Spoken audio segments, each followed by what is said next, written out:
I got a question for you as you come in the door, though. Do you think that Michael Jordan fans are the best? I'm a Michael Jordan fan. I'm a Kobe Bryant fan. I'm a LeBron James fan. I'm a fan of greats. So I can argue on every side of the coin on all of them. But Do you think that Michael Jordan fans are the best? Are they the best?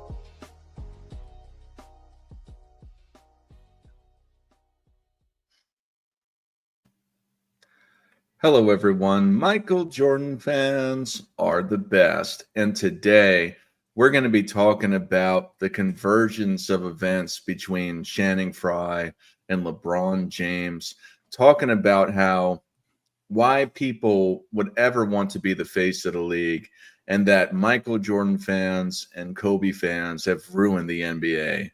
But first, before we get into that, I have a public service announcement.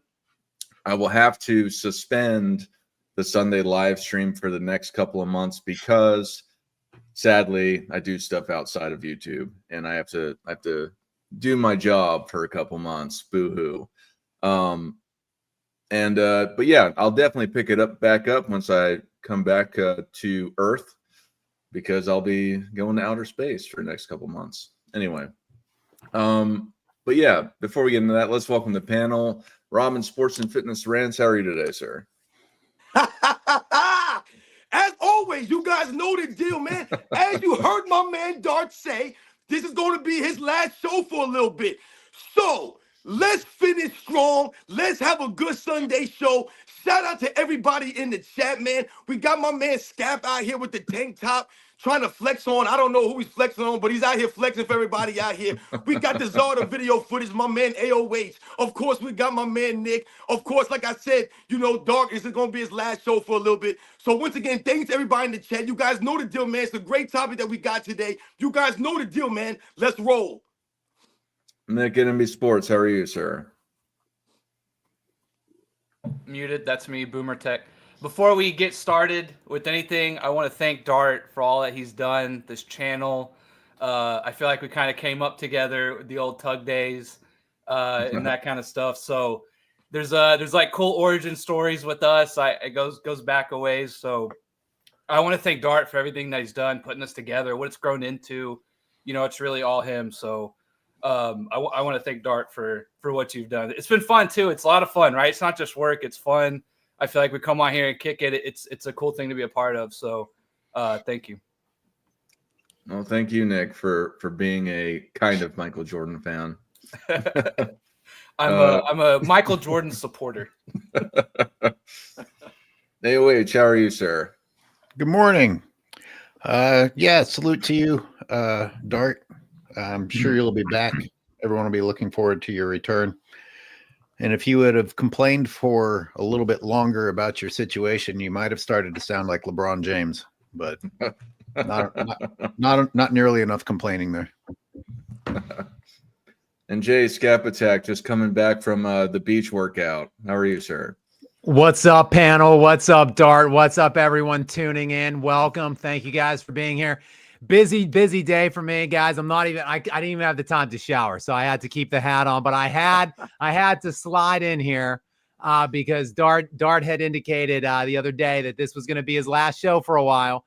So I needed to do anything I could to get on here with you guys today and make it happen, have the conversation.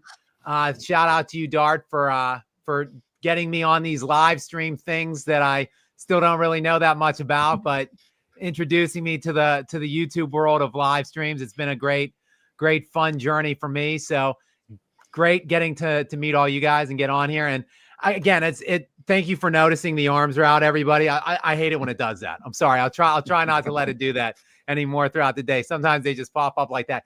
But yes, let's get it on. Great little combo today for you guys. I think great topic. Looking forward to getting into it. So, Robin, do you think that Michael Jordan fans and Kobe fans are making the players not want to be the face of the league, and why?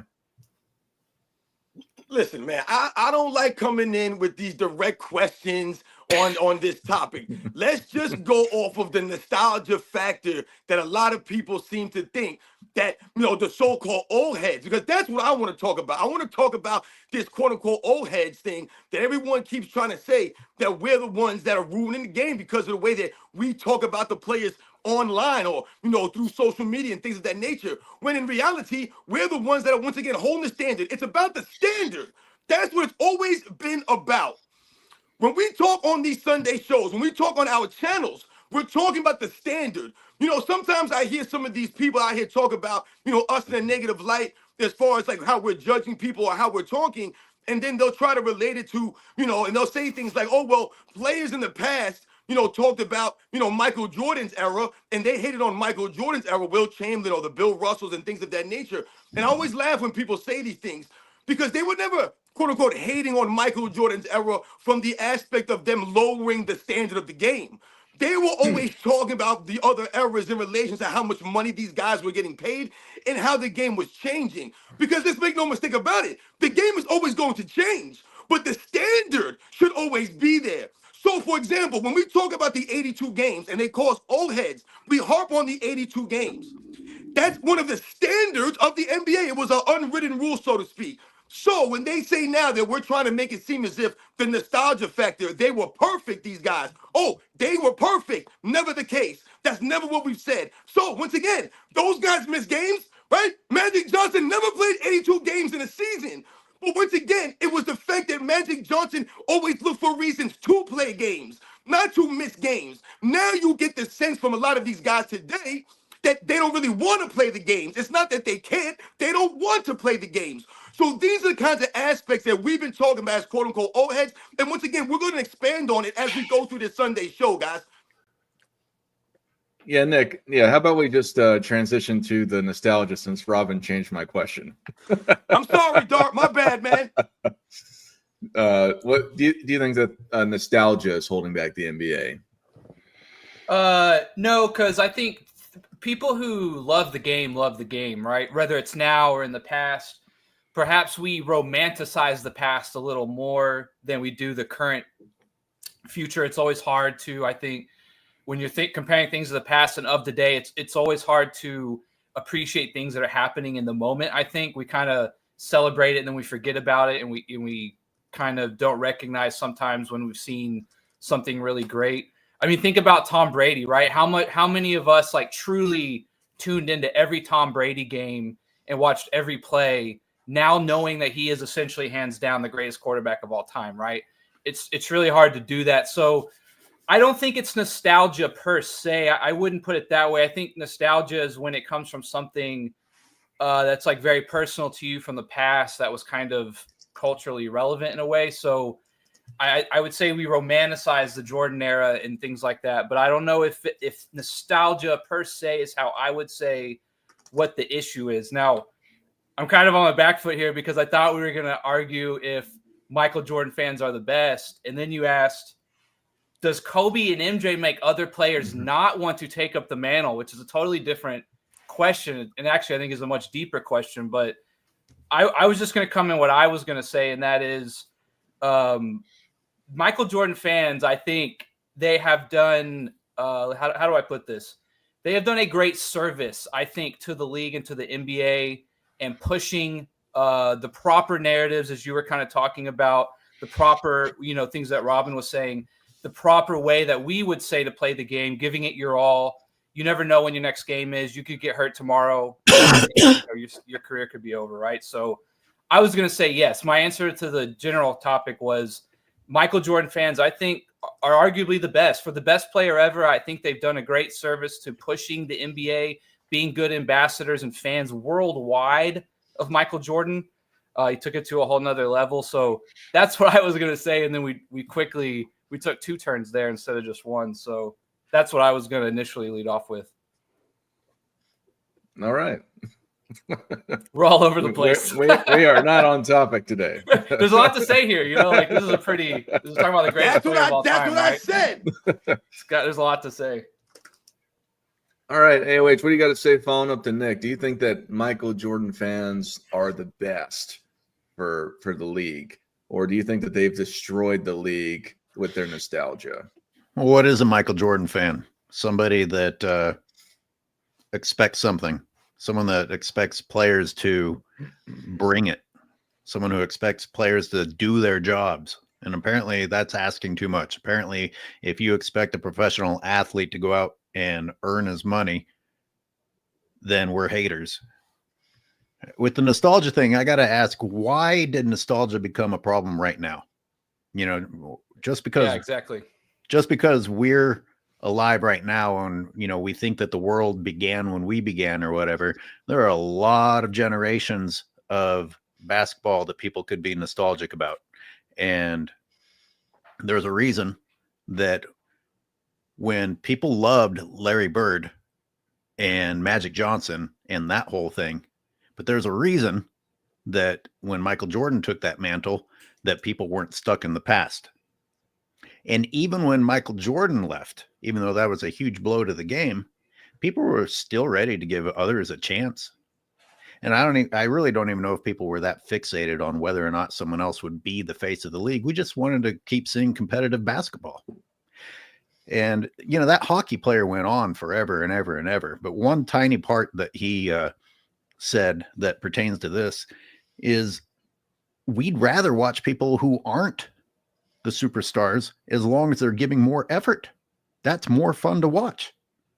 What's the point of watching the highest paid guys who probably have more skill than other people, but we don't even get to see that because they don't bother trying? It's not fun to watch people not give their all. Absolutely. Scab, what are your thoughts on this? Dart, I am out here for you. Okay. You want answers? You want answers? I'm here to give you the truth, and I'm here to answer your direct initial question. Have Kobe and Jordan fans ruined the NBA? I think Kobe and Jordan in general ruined the NBA because no one that has followed them has been able to live up to these lofty expectations, right? So Jordan comes along and he produces this absurd standard where basically, and look, the mythos surrounding Jordan has even increased that now that the years have gotten more plentiful between when he was actually playing.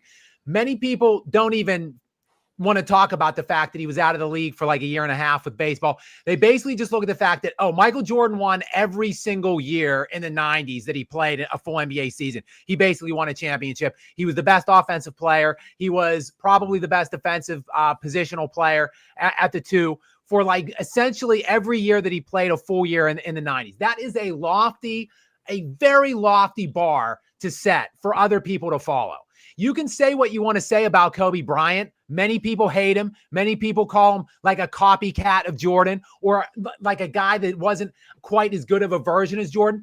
But Kobe took the challenge to try to do it. Like Kobe looked at what Jordan left, the legacy that he created, that lofty ass bar that he propped up. And Kobe's like, I'm game. I'll take that. I'll take the challenge to try to do that. Situationally, Kobe was traded. He was acquired by the Lakers on draft night, like a month after Shaquille O'Neal signed as a free agent with the Lakers. So Kobe situationally was thrust on a team with Shaq from the infancy of the very beginning of his career. It's not like Kobe jumped to a team to join Shaq. It's not like Kobe was begging for more help to win cheap championships and was out looking for mercenary rings to steal. He was just thrust on that team with Shaq, and Kobe, hearing the chatter, hearing the criticisms that, he can't win without Shaq. Okay, he forced Shaq out. He brought on Pau Gasol, who was like a one-time All-Star at the time. He went to 3 straight finals, won back-to-back against a truly loaded field because Kobe was striving to reach that Jordanian type levels. But then what happened after that, Dart, is the next guy that came along, LeBron James. He didn't have what it took. He didn't have what it took on the court. He didn't have what it took between his ears to take on the challenge like Kobe did to try to get up onto that level. He looked for easy ways out. He took shortcuts. Look at, I know I'm getting long here, so I'll turn it back over to the panel. Dwayne Wade went on a podcast like 2 or 3 days ago called The Underground Lounge. I think Lou Williams podcast. Shout out to them for the conversation. And Wade affirmed what he said on a different podcast a year ago, that LeBron and Wade teamed up in the summer of that 2010 because this is a direct quote from Wade now on 2 separate podcasts separated over a year span of time, where he says essentially the same exact thing. Kobe was dusting us at the time. Kobe was lapping us. He was doing things we couldn't do. We had, Dwayne's like, I had 1. LeBron had none, and Kobe's got 5 and he's dominating. No, we had to call each other and team up essentially and destroy the competitive balance of the NBA because they didn't have what it took to get on the level of Jordan or to even try like Kobe did. So have Kobe and Jordan fans ruined the league? No. The soft ass players that have inherited the league after Kobe, after Jordan, that don't even have the guts to try, that is what has ruined the NBA. No, I have to agree with you, Scap, because it's not the fans. It's not, but you said Kobe and Mike ruined it. I disagree with that, but you followed on saying that the players now ruined it. It's absolutely. He did it like in an ironic, an ironic way. Yeah. Yeah. Who really killed it are today's NBA players, because like you had said, they don't have the guts. They don't have the gusto. They don't have the will, or in many ways, I think a lot of them don't even have the ability to stand up to the guys like Michael Jordan and Kobe Bryant of the past, let alone other all-time greats that are just glossed over that I think are still greater than these guys like Magic Johnson or Larry Bird or Bill Russell or Kareem Abdul-Jabbar, amongst others. And they've ruined it because they're sitting there whining, literally whining about how fans of all people, the people that go and provide them their lifestyle by watching TV, going to the games, are too hard on them, even though they make millions and millions and hundreds of millions of dollars, some of them, over a contract period of time.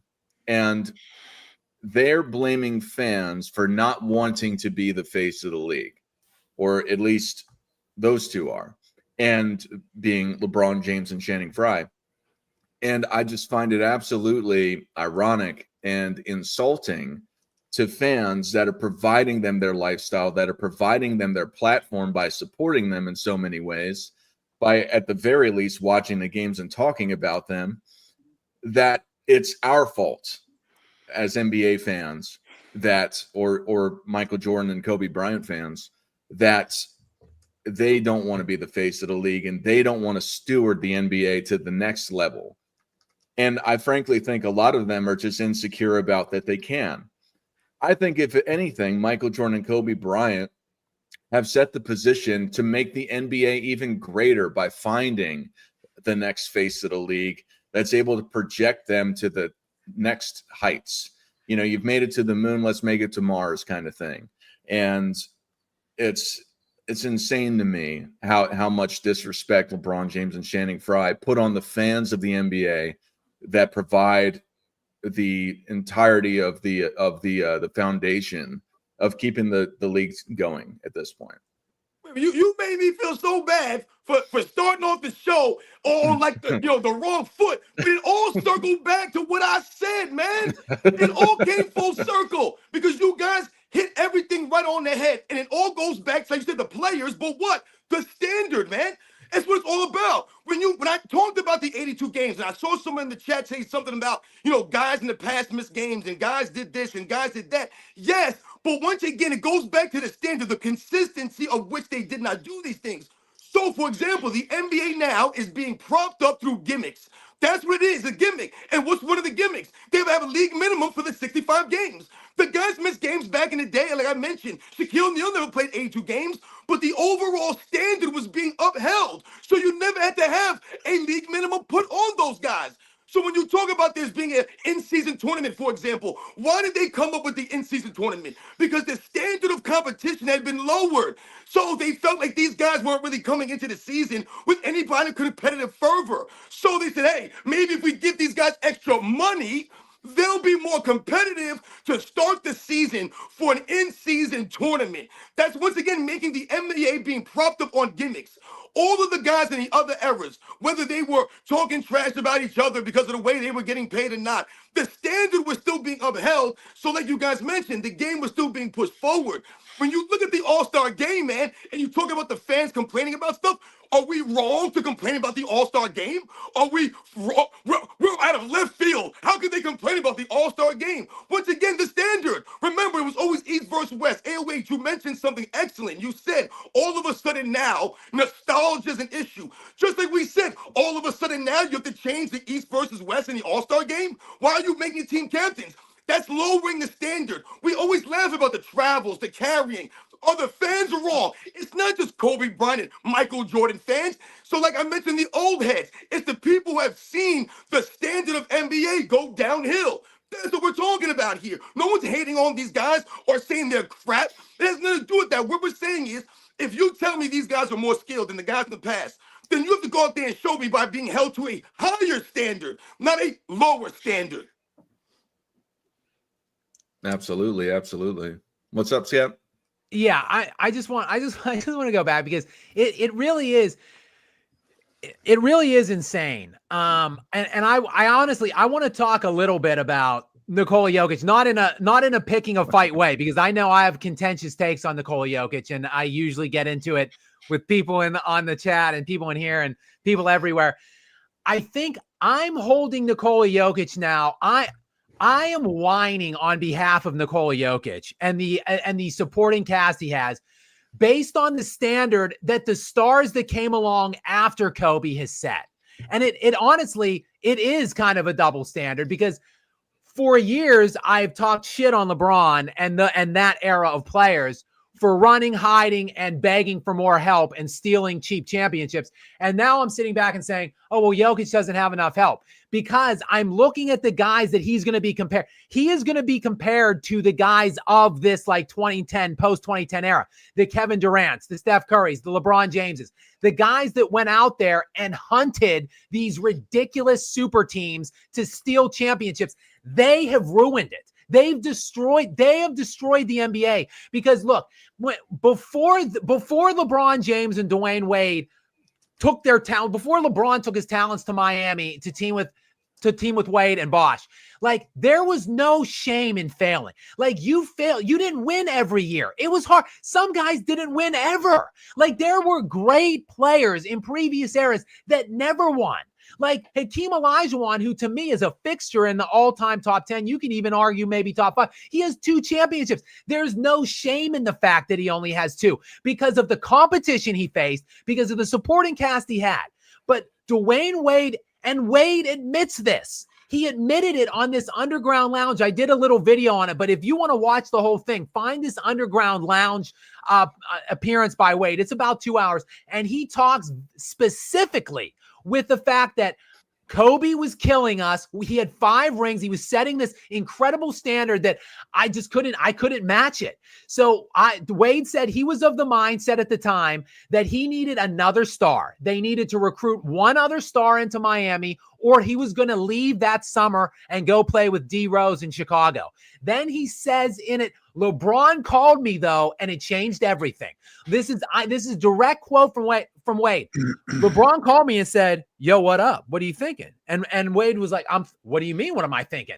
And then it became this threesome then with Bosh, and Wade in this same podcast, the Underground Lounge, admits that that is where Miami broke the NBA. His words. Where they ruined was when they brought the 3rd star. Like, so these guys, and let me just boil it down to my final point here. They couldn't win under normal standards that every other all-time great was asked to meet. So they wanted to accelerate their pathways into elevating their where their all-time discussions were being held, right? Because before, like, you needed to get like 2, 3, 4 rings to even get in the conversation. LeBron couldn't get them under normal standards. So he had to break the way that everyone has done it. He had to revise everything, revamp it in a cowardly way by going to another superstar city and recruiting a third superstar. Dwayne Wade has admitted that this was exactly the way it went down, and it has destroyed everything, because now all these players today are like, well, how can I take a shortcut? How can I go? How can I get more help? How can I make things as easy as possible on me? And what it's done is it has permeated every facet of the game. It is not only taken away the competitiveness, it's also like, oh, well, do I really have to play 70 games? Can I get away with just 55 or 60 games? Do I really have to play both sides of the ball? Could I maybe rest on defense and save myself so I could stat pad and make my numbers look more impressive? It is just a systematic destruction of the league, and it all started with the guys that dropped the rope, is what I say. You know, holding the rope is like a term of like not giving up, of trust and stuff. Like the guys that dropped the rope in like 2011, when the league kind of got passed over from Kobe, because Kobe held the rope. From Jordan, Kobe in that era of guys, Duncan's, Garnett, like those guys kept the same feel of the league. It is this like post 2010 era, this disgusting era of players and mindset that has ruined it. Don't put it on nostalgia. Don't put it on like the fans. The problem is some of us, like of our age, can remember the previous eras where it was good. So sorry that we just are demanding a higher level to be restored to the NBA. That's all it is. We're not trying to shit on the NBA. We're shitting on the NBA because it needs to be shitted on, Channing Frye like the word shitted. The NBA needs to be shitted on. So we're trying to facilitate the change by calling it out in the hopes that maybe the criticisms will be loud enough that it might shame the players into fixing the game. At least that's why I do it. Anyways, what are your thoughts? Do you have any reply to Robin or Scap on their comments? Yeah, I mean, they said a few things that made me form a few questions. You know, how many players were actually afraid of the challenge because of the cowardly nature of new generations that are handed awards and expect awards without earning awards. But, you know, how about the idea that it's okay to fail, but the most important thing is to try your hardest? But now we have a league where guys get rewarded even when they don't try their hardest. So it made me wonder, like, how much of it is that they were afraid that they couldn't meet the expectations, and how much of it is, why should they? They're getting paid absurd amounts of money. It's easy to pacify yourself when you already have a weak mentality to take the easy way out. Maybe a part of it is fear. And then if you're already afraid and you can give yourself an excuse that, well, shit, I mean, I'm getting praise anyway. I'm getting max contracts anyway. Why should I bother trying to be the face of the league? And I don't want to talk too long, but I just want to give a little addition on that. The media has helped and facilitated this because there hasn't been, look, we criticize LeBron. The reason I criticize LeBron is to put those championships in context, to put what he did to get them in context. Like, but that hasn't happened by and large from the mainstream media. They're just like, oh yeah, 4-time champion. Oh, 4-time. What do you mean? Like, how can we criticize LeBron? He's a champion. He's a winner. He's got 4 of them. Like, they just count these cheap trash rings like the other guys who busted their ass and bled and fought and scraped and got them the right way. Like, well, that was my third point that I didn't get to, was how much of their motivation is hurt by the fact that they see that LeBron James was chosen by the league, and no matter how many times LeBron James fails, the league stays behind him. That's not sending a very encouraging message to the other players. I mean, LeBron James has been a failure socially and as a basketball player, and yet the league has done everything they can to pretend that neither of those is true. I don't want to make excuses for the other players, but that can't be a fun league to be in. Well, I have to add is that you just mentioned how LeBron James was chosen. How many people have been chosen over the last anything? Well, no, but that's the point, is that over the last 10 years, it seems every year somebody is chosen to be the new face of the league. You had Zion Williamson, you had Ben Simmons, you had Victor Wembanyama, you've had others that have come through the league that have been the next greatest of all time, the next LeBron, you know, the next guy to come up on the list. So it's not, so people, they are being handed this. They're just not taking it. And the media itself is folding over on itself in ways which, you know, not to blame fans, but the media itself, they were more consistent with how LeBron James was playing versus how these guys are playing now. In ways, it's not their fault, because all the three guys that I mentioned had injury problems, they've had attitude problems, or what have you, and they haven't been able to fulfill as much as how LeBron James was starting off his career. So they're trying to do it, but the players, and I think a lot of these guys had to do with injuries, aren't able to fulfill the things that LeBron James was able to fulfill in the early part of his career. Now, it's not to say that LeBron James was an all-time great in the first 10 years of his career. He wasn't, in respect to he hadn't won a championship until 7 or 8 years after he joined the league. But the point of it is that I would want to be in a league that you're trying to prop me up on my draft day, where you give me everything. You're giving me everything to take and run with, but none of these players have. Just to bring it back, it's their fault. It's their fault. Whether it be unfortunate circumstance or not, they are giving everything to become the face of the league and having the media behind them from day one before they even play a game. So what's up? What's up, bro? I'm sorry. I don't. Somebody want to go? Because you made me when you were saying something, Dart. You made me think about, you know, when you're talking about, you made some great points with the Zion Williamson, the Ben Simmons.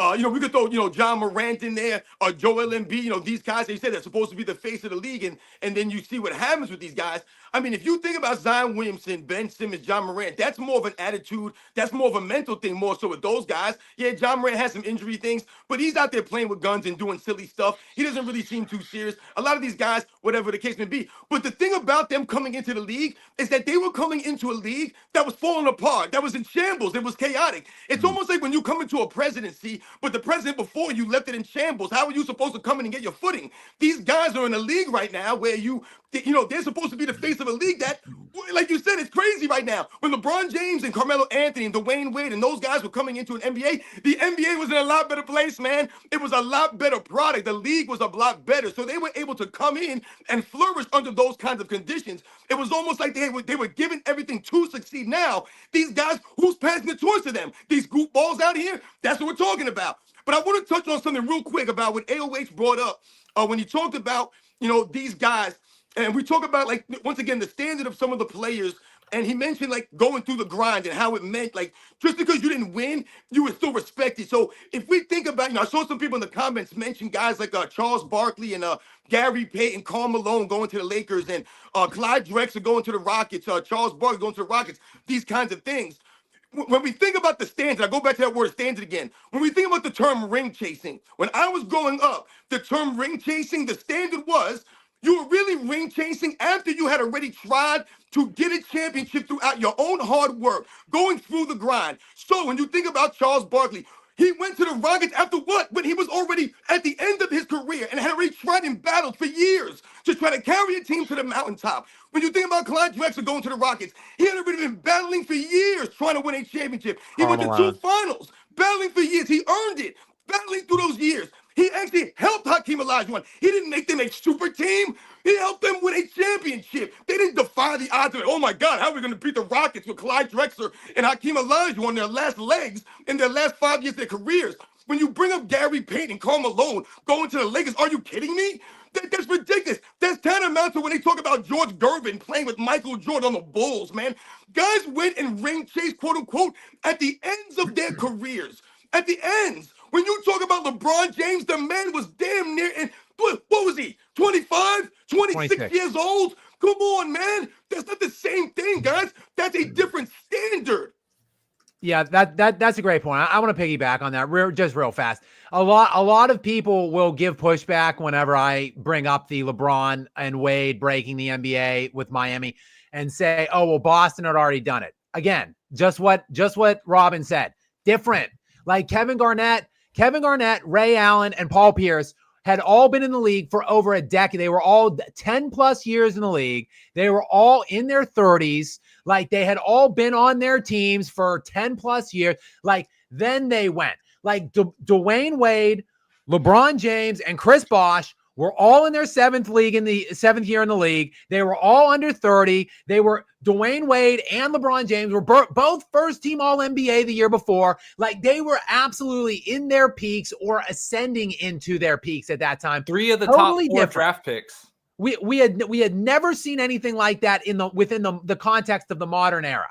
Like it just, so with people to bring that up, like yes, we have seen great pairings of players before. Typically, they're either formed organically through the draft or whatever, through free agency, maybe gradually in some way. Maybe like if you want to point to even Kareem and Magic, like Kareem was on the Lakers for a few years before Magic was drafted. Like you really can't come up with anything that fits the bill of what LeBron, Wade, and Bosh did during that 2011 year. And I hate to put it on the stars, but because, but it's the guys, it's the top like 1 or 2 guys that really dictates the trends league wide. And one more point, Dart, to go back to your point and say no one's really been living up to what LeBron did early on. That ain't true. Like the problem is the NBA's media. And again, I put a lot of the onus and a lot of the blame on the mass media and the NBA mouthpiece. Because I'm sure that the league offices dictate what the league is talking about or the media is talking about to some degree. Giannis Antetokounmpo and Nikola Jokic, the guys that came after LeBron. Both of those guys, Giannis won 2 league MVPs and a defensive player of the year in his first 10 years. Jokic won 3 league MVPs in his first 10 years. They both also won a title, but they have each stayed. Like they have stayed put in their franchises. They weren't cowards. They weren't losers like LeBron. LeBron went to join a top 3 player in the NBA and stole championships. So what if Giannis, what if he left and teamed up with like Kevin Durant or something like that in like year 6 or 7? Well, he would have more than 1 ring right now. What if Nikola Jokic was like, well, I can't win with these guys. I think I'll go join Shai Gilgeous-Alexander or Jason Tatum in Boston. Like he would have more rings. They're doing it the right way. The onus is on the media to support those guys and talk about them, prop them up more and talk about them over these coward losers like LeBron and Wade and Durant, the chasers, the bus riders. So to me, it's on the media. And that's why I do try to celebrate Jokic as much as I can. And I try to celebrate Giannis, and I should do a better job of celebrating Giannis because they haven't left like those other guys. And they're decorated. They have achievements.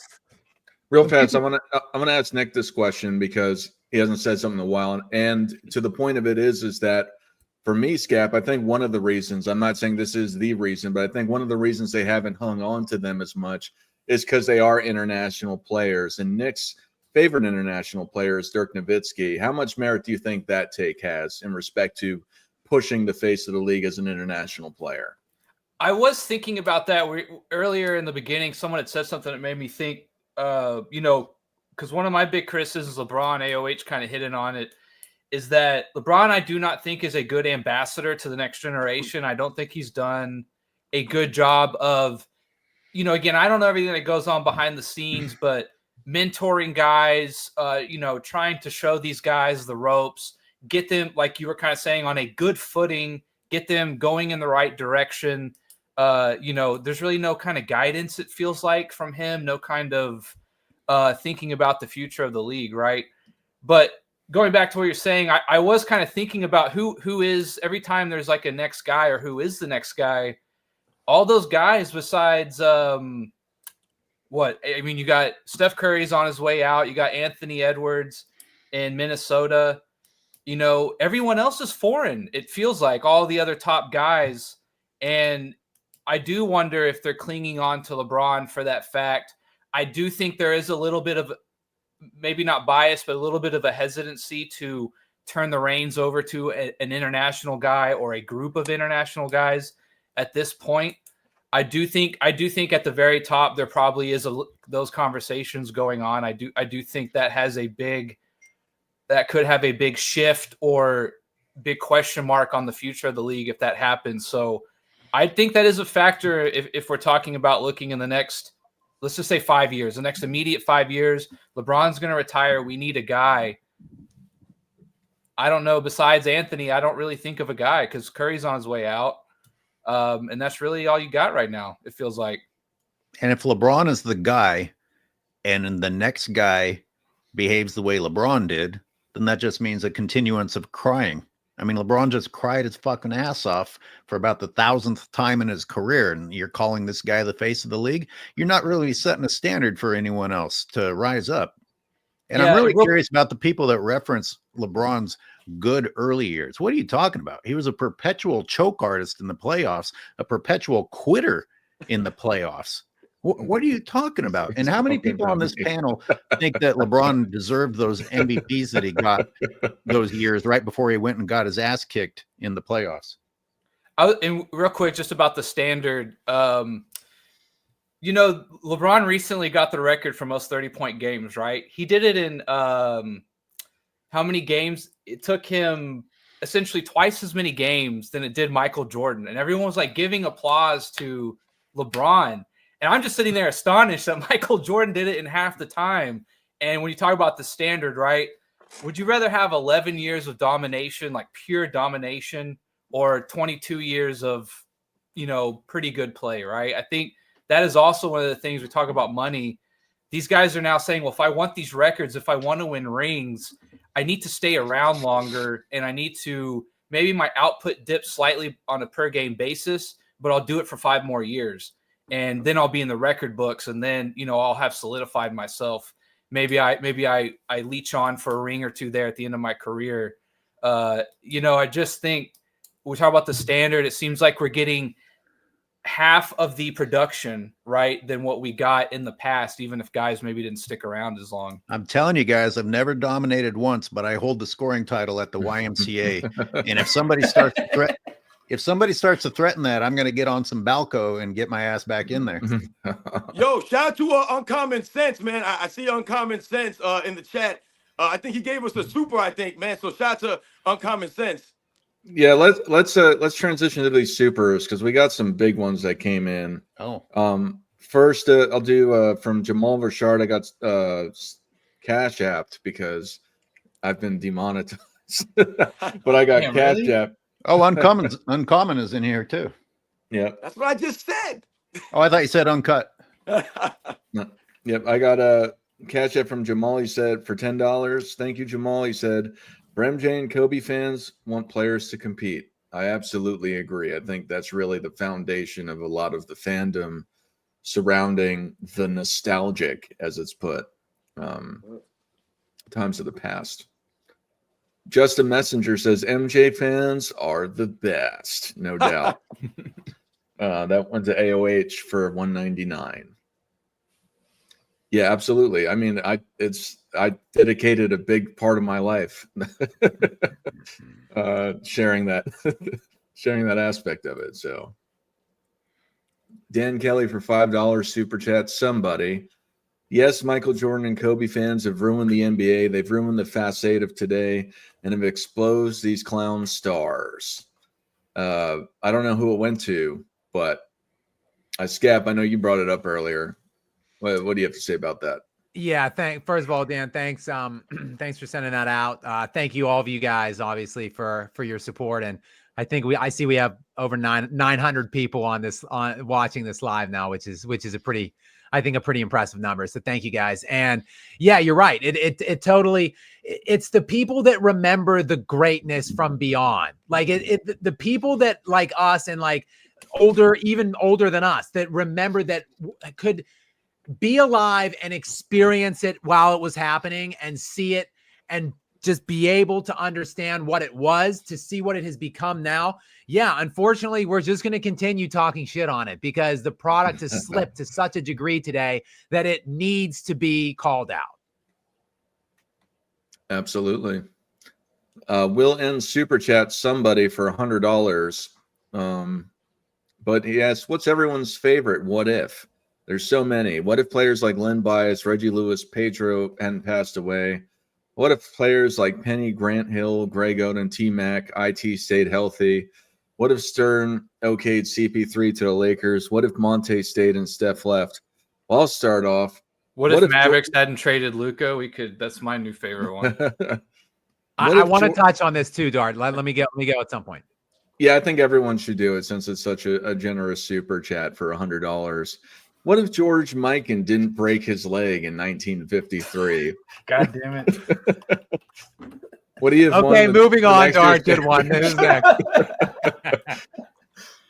All right, Scap, you seem on top of this. So what's your favorite what if? So, and first of all, I think that the what if game in sports in general is fascinating. Will N, thank you so much for the super.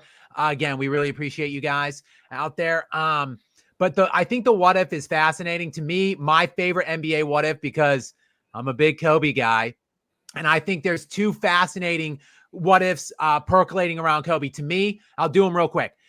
What if Kobe stayed on Charlotte? What if that he was never traded on draft night for Vlade Divac's rights or whatever, and he stayed in Charlotte because I think Kobe was going to be a pretty faithful guy to his franchise and not team jump and hop around. He would have been on a dreadful team in the East by himself. That East was ass. Like that was the East LeBron ran and went to like 10 straight 9 straight finals, or I think it was 8 straight finals actually, in that garbage, putrid dumpster of an Eastern Conference. What if Kobe was in there, a true competitor?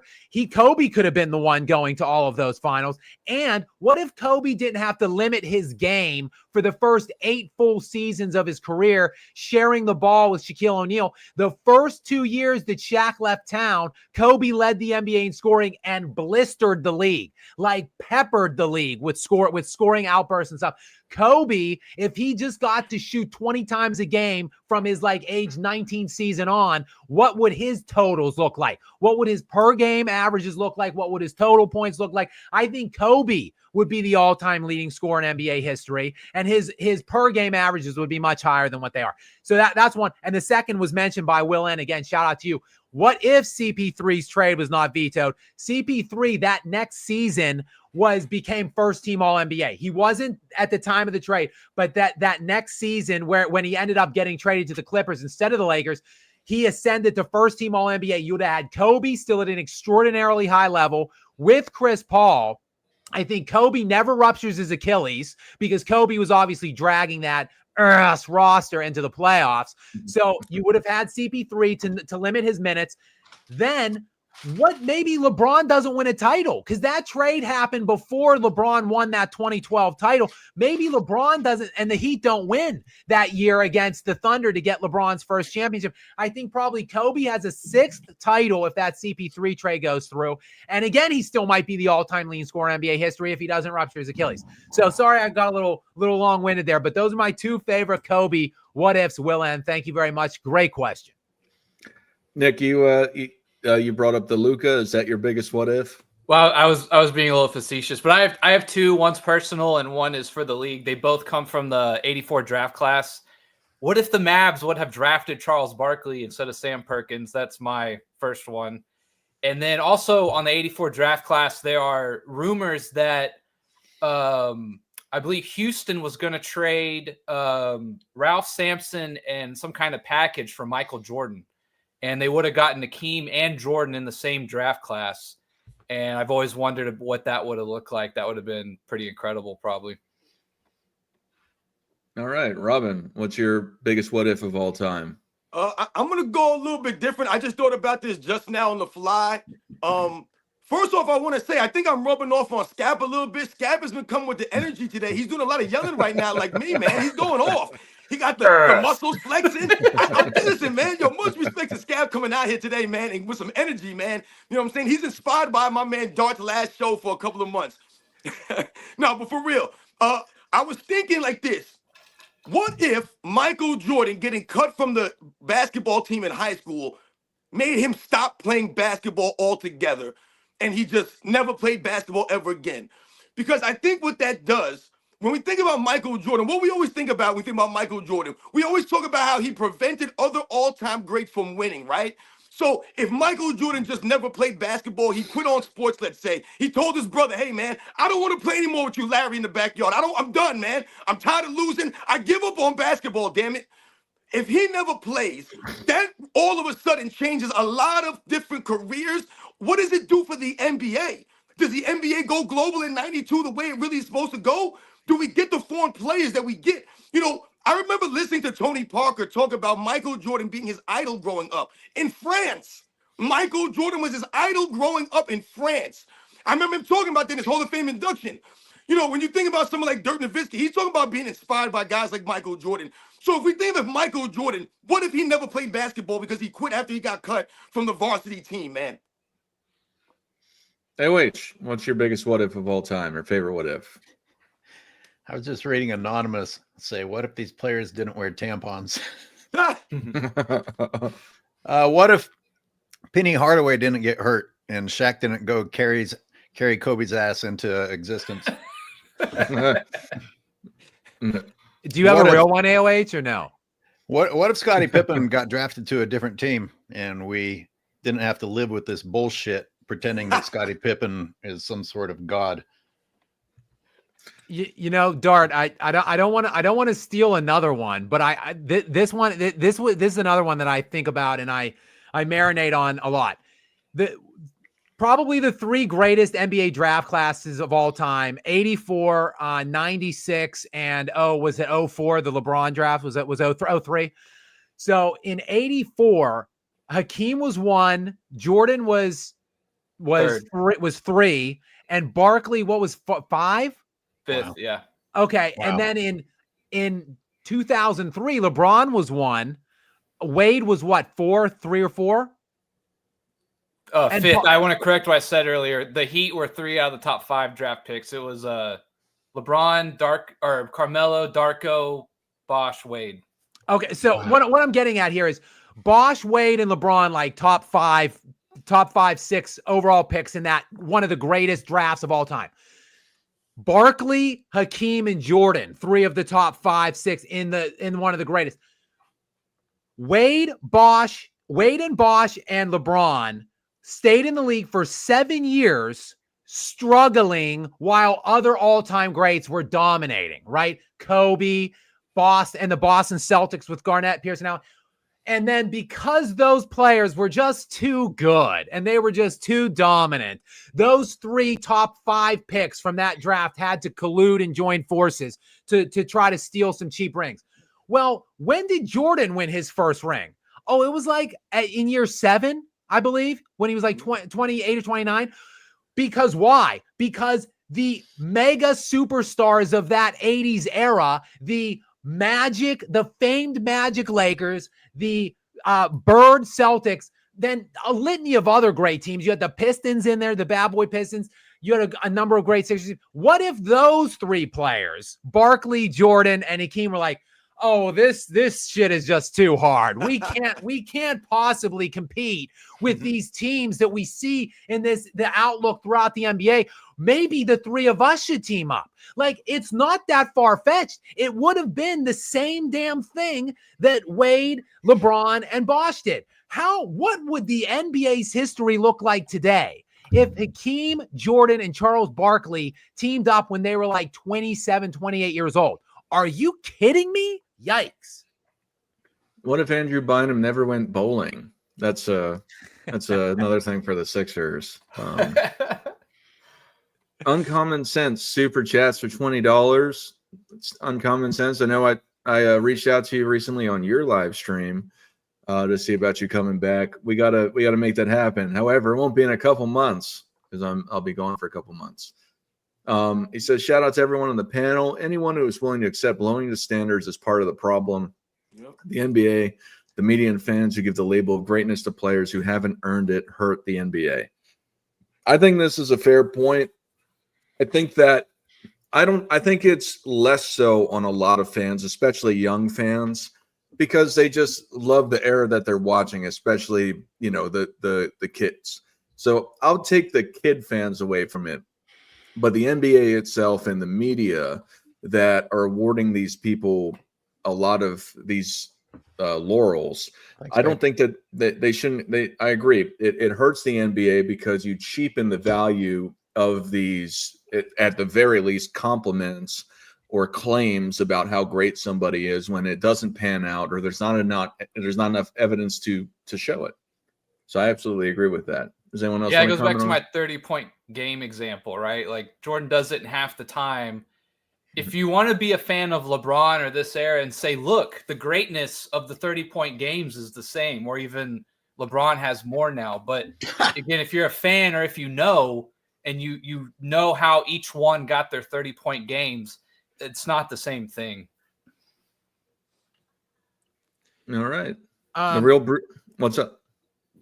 I was trying to check it. I was trying to fact check it because I don't want to just throw it out. But I am pretty sure that LeBron is still not past Kobe, Jordan, or Wilt in 40-point games. I think no. Not even close, Cap. Not even close. Yeah, right. I think, and so Jordan, Kobe, and Wilt are top. They're still the top three. They're still top three all time in most 40, 50, and 60-point games. And you can say, look, the 60s, Dart, I don't want to talk shit on the 60s, but you can say the 60s with the pace of play and the rate of scoring in the 60s, that maybe that was a little, that number might be a little elevated for Will. But Jordan, half of Jordan's career was played in like mid-90s per game in league-wide averages. And basically all of Kobe's career was played with NBA league averages in like the mid-90s. So the fact that those two dudes, Kobe and Jordan, are still above all the... LeBron has played for 23 years, and for the last 10 years, scoring has been like 110, 112. It's like 113, 114 now. The fact that LeBron still hasn't passed those guys, like there's obviously levels to this, as the kids say. Those of you who have seen it know it. Like that, we just know it. Sorry, like we just have to be truthful with what we saw. That's all. I talked about LeBron James' 40-point game when they said that he passed Michael Jordan for the oldest player to score 40 points in a game, and I said that's great for LeBron James, no doubt about it. But when they were comparing him to Michael Jordan, I said when Michael Jordan scored those 43 points against the New Jersey Nets, he did it in a game where the team scored 89 points. He scored 43 of the 89 points.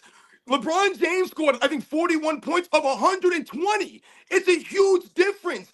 And once again, Michael Jordan did it against the New Jersey Nets, who were the #1 defensive team that year I talked about, who once again went back-to-back NBA Finals. So you're talking about, like Uncommon Sense said in the comment there, we're talking about the standard here, once again, of those 30 and 40-point games. Like you mentioned Kobe Bryant, the different level of defense, the different era that he was playing in, what these guys were doing now.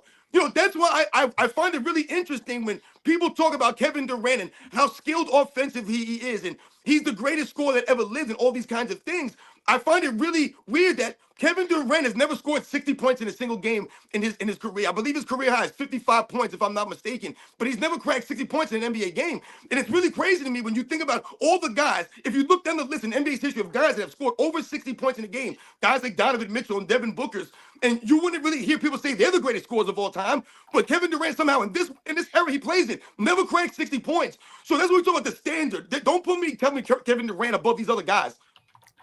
Dart, question Yes. for the panel. How many of you guys are following Quentin Grimes' career? Do you guys know who Quentin Grimes is? How I, many people Quentin watching Grimes, the yeah, he- show? How many people watching the show right now have Quentin Grimes's jersey? Okay, he Nope. scored 44 last night. That's what Did he we're really? living in. That's what today's reality is. Who the fuck Wow. is that? I didn't even know that. I just wanted Good job, to LeBron. another guy the Mavericks traded. I just wanted to skip to this real fast because it was on the subject. Hidden Phoenix says Lynn Bias was a huge what if. Absolutely. Yeah, and real quick on the 40-point games, I did this like a year ago or so. Jordan has 212. LeBron had 105. So he's maybe added one or two more to that. Yeah. 50-point It games. was like the other year when LeBron James just passed Michael Jordan in offensive rebounds. I was like, are you kidding me? Yeah. It took you like 10 years more to pass Michael Jordan in offensive rebounds when you're 6'9", when more often than not, you're one of the biggest players, if not the biggest player on the court. Where Michael Jordan played an era where he had to actually battle for offensive rebounds. You just passed him? That's insane. The real Bruce Wayne super chats for $4.99. If Robin, if you'd like to answer this, because A real apparently everyone thinks you know the most about this subject. LeBron goes missing in the middle of seasons every year to meet the plug. What do you have to say about this?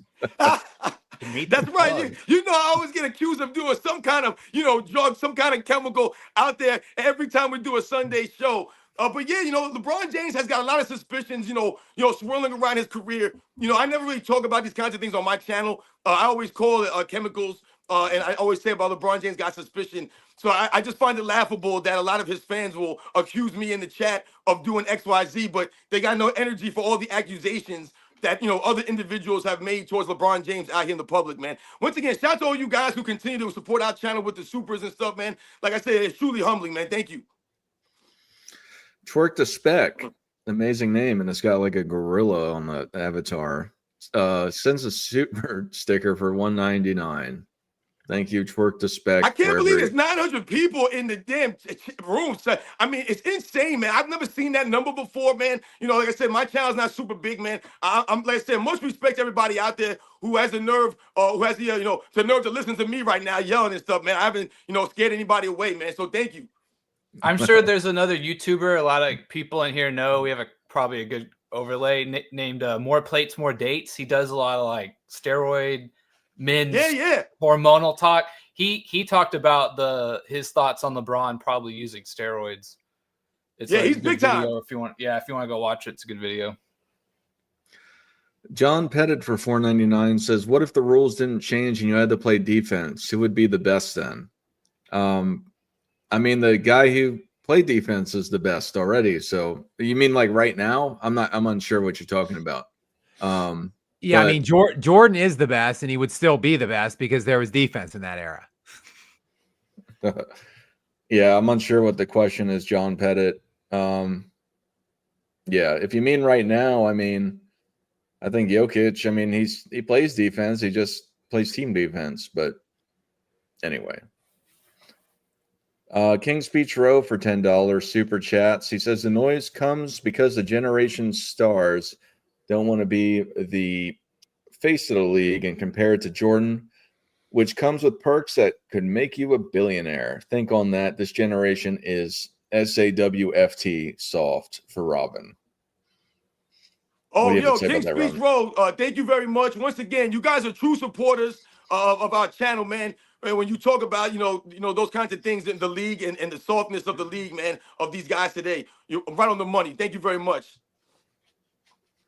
Jolly Joshams for $50 for Robin says, to partially quote MJ in the best basketball commercial, maybe I led you to believe that basketball was a God-given gift and not something I worked for every single day of my life.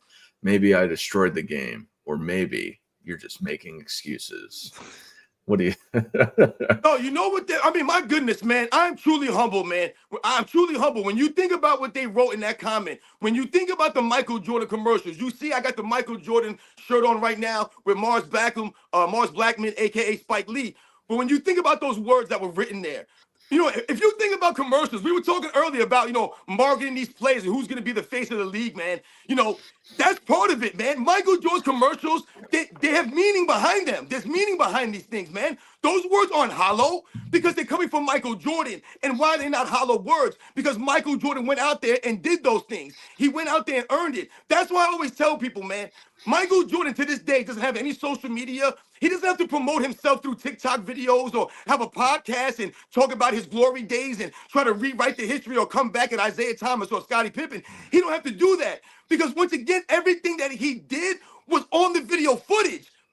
There's nothing they can do about that. I tell people all the time, Michael Jordan's legacy wasn't built up through the media or through narratives and lies. So you can never break it and tear it down through these narratives and lies. We're here to set the record straight. And the reason we can do that is because we have the video footage and the facts to do so. And the only reason we can do that and we have those facts is because of Michael Jordan, the way he went about his things, man. So much respect, man.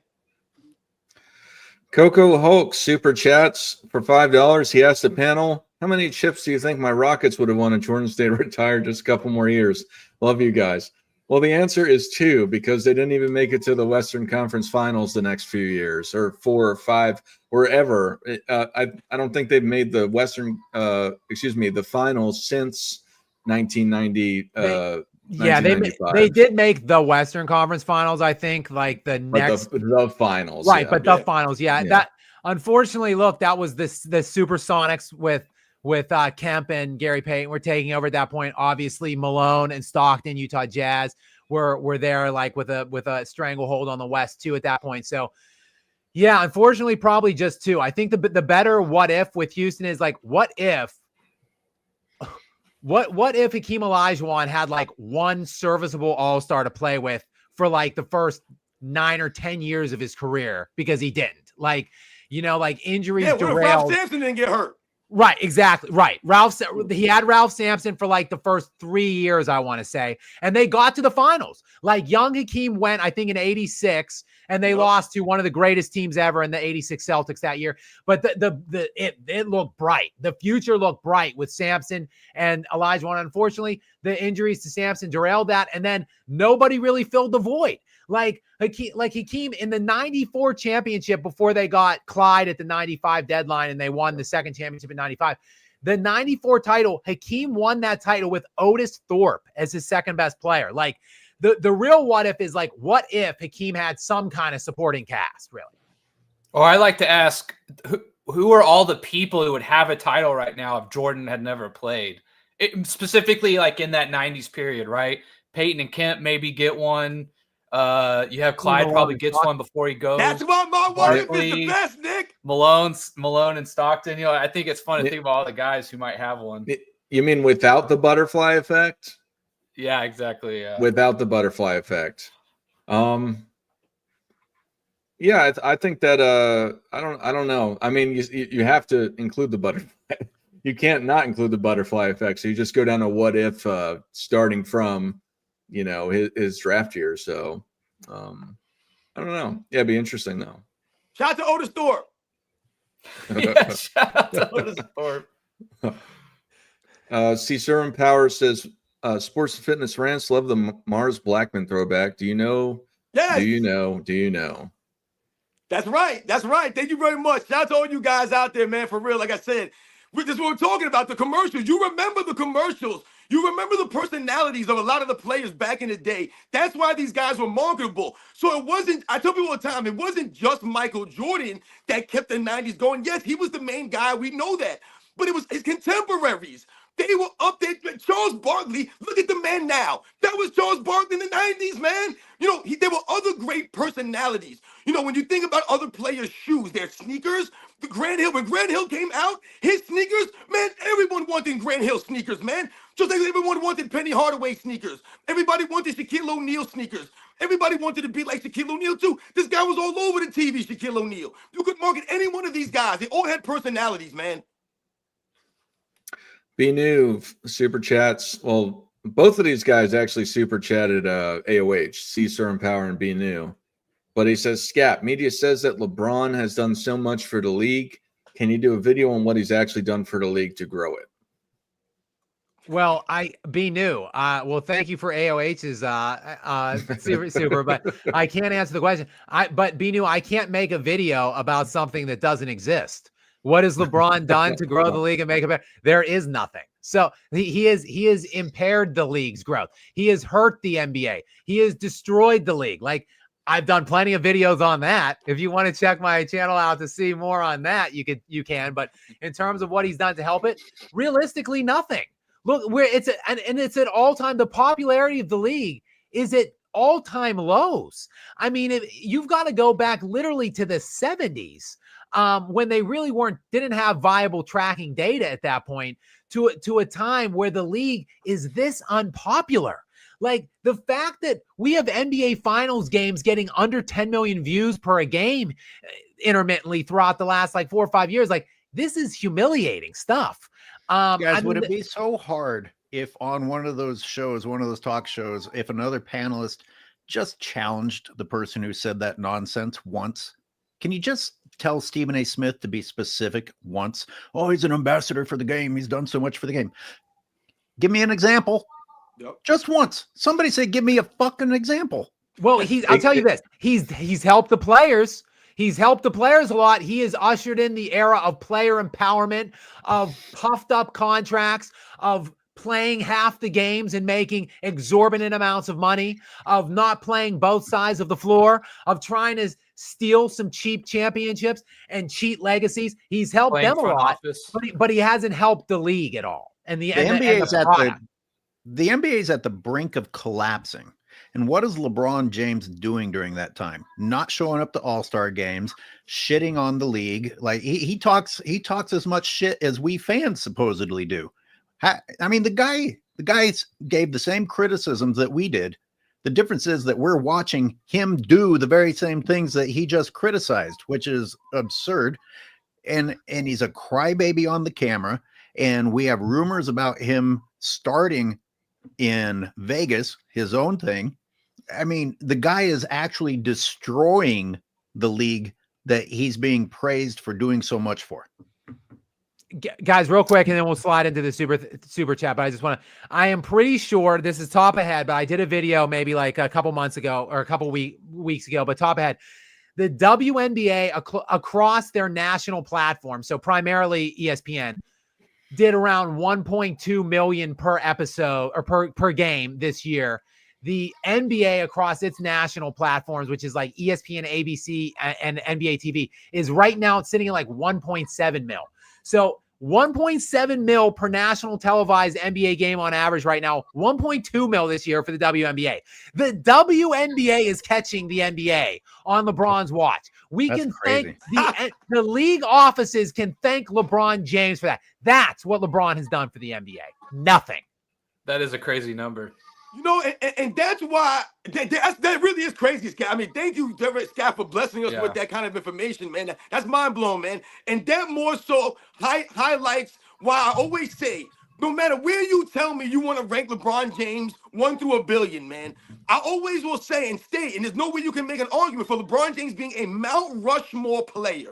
When you talk about Mount Rushmore players, we're not talking about 1 through 4, the top 4 players in the history of the game. We're talking about the icons of the game. Who are the players that most, like you guys were saying, who did the most for the game? Who are those 4 players? That's what Mount Rushmore means. I really always hate when I hear Stephen A. Smith and a lot of these guys say, oh, LeBron James is a Mount Rushmore player. He's a Mount Rushmore player. No, he's not. He's nowhere near a Mount Rushmore player, man. He's not more iconic than Dr. J or Michael Jordan. He hasn't done more for the game than a Bill Russell or even a George Mikan and some of these other players. Once again, that pushed the game forward. The game was pushed forward because of those players. So when you talk about the things that Magic Johnson and Larry Bird did for the game, the things that Kobe Bryant did for the game, these guys pushing the game forward, LeBron James can't be in those kind of conversations for a Mount Rushmore player because, like you guys said, if you're going to make a video, Scott, they want you to make it. It's going to be a real short video, man. Real fast, I forgot to mention this, Scap. You said not to talk crap on the 60s. At least you didn't talk crap on the early 50s. That's Devent super chats for $5. He said, after Kobe, the league had no face. Queen James, aka Jerry from Akron, I guess, or Akon, I don't know. AKA Super Team Builder, AKA I Need Help Ninja, AKA Labalco is a cancer. Yeah, that was a lot. There's a lot in there, D Vance. Thank you for watching, though. Thank you for supporting us and for the super chat. Yeah, I mean, I think all of us would echo the cancer part, because LeBron has, again, systematically destroyed the NBA over his tenure. It is drastically a worse product overall than when he inherited it, and from the players he inherited it from. D-Vance also added on for another $5 super chat, aka LaFlop, aka LaSwept, aka King Jafi Joffer of Zumunda, aka LeBum with his bum son. That's classic right there. I mean, thank you very much. My man D Vance, you got us cracking up right now. You know, when I talked earlier about iconic, I saw someone say that Kobe Bryant is the most overrated, or the second most overrated player in NBA's history. And they said that he was never the face of the league or something like that. I saw somebody write in the chat. You know, I remember my younger brother. I remember his Kobe Bryant's his favorite player. And I remember hearing my younger brother go, Kobe, Kobe. And I used to always be like, dude, what are you doing all the time? I used to always wonder what he was doing. And then I started to see and hear other people doing this. And I'm like, damn, it's not just my brother. It's the people of his generation, of his era. And what does that mean? That's, once again, Kobe Bryant inspiring the generation. Once again, being an icon out there, once again, pushing the game forward. See, these people don't think about, when people talk about the Mamba mentality, you know, Kobe Bryant talked about these things. It wasn't about, you know, just basketball. You could relate that to any aspect of life, man. So Kobe Bryant talked about that in relation to being a parent, a husband, a father, you know, these kinds of things. And that's the kinds of things that Kobe Bryant is known for. That's why he's iconic. That's pushing the game forward. Because once again, you're inspiring the other generation of the players. When you talk about Kobe, what does LeBron James inspire anyone to do? You don't really hear or see those kinds of things.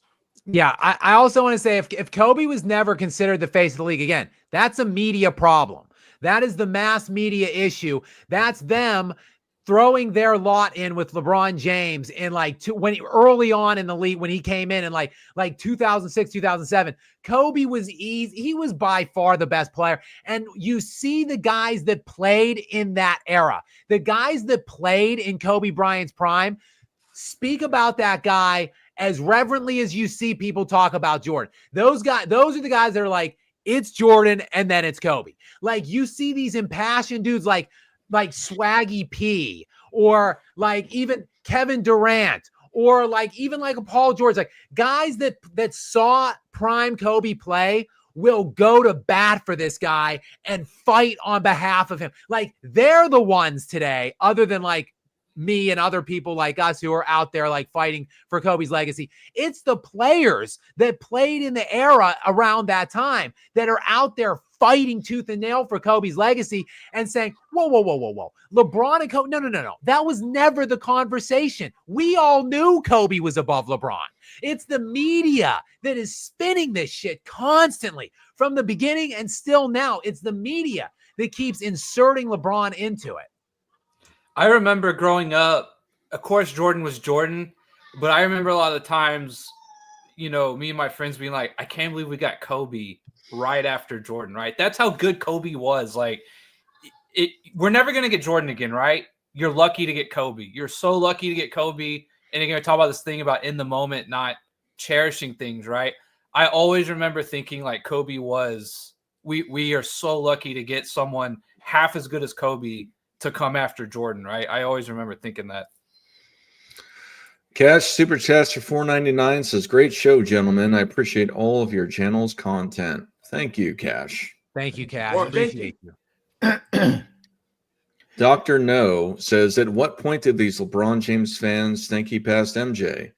Well, some people say 2016. I've heard some people say the day he stepped into the league. I've heard some people say 40,000 points.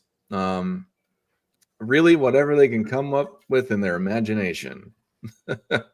Yeah, it's a great point. We know, I'd say the best jumping off point, like Dart alluded to, would be 2016, because that's when LeBron thinks he became the GOAT. So typically the LeBron stand boy jock sniffers just parrot his every little thing and whim and whatever, and push out his propaganda. So I would say probably 2016 is a safe bet when he won his third championship, when they beat the Warriors that year, and when Kyrie Irving had 40 points in 2 of the last 3 games and hit the game-winning series clinching shot in Game 7 at the Oracle. That's when I became the GOAT. That's when Can you LeBron imagine? became the greatest.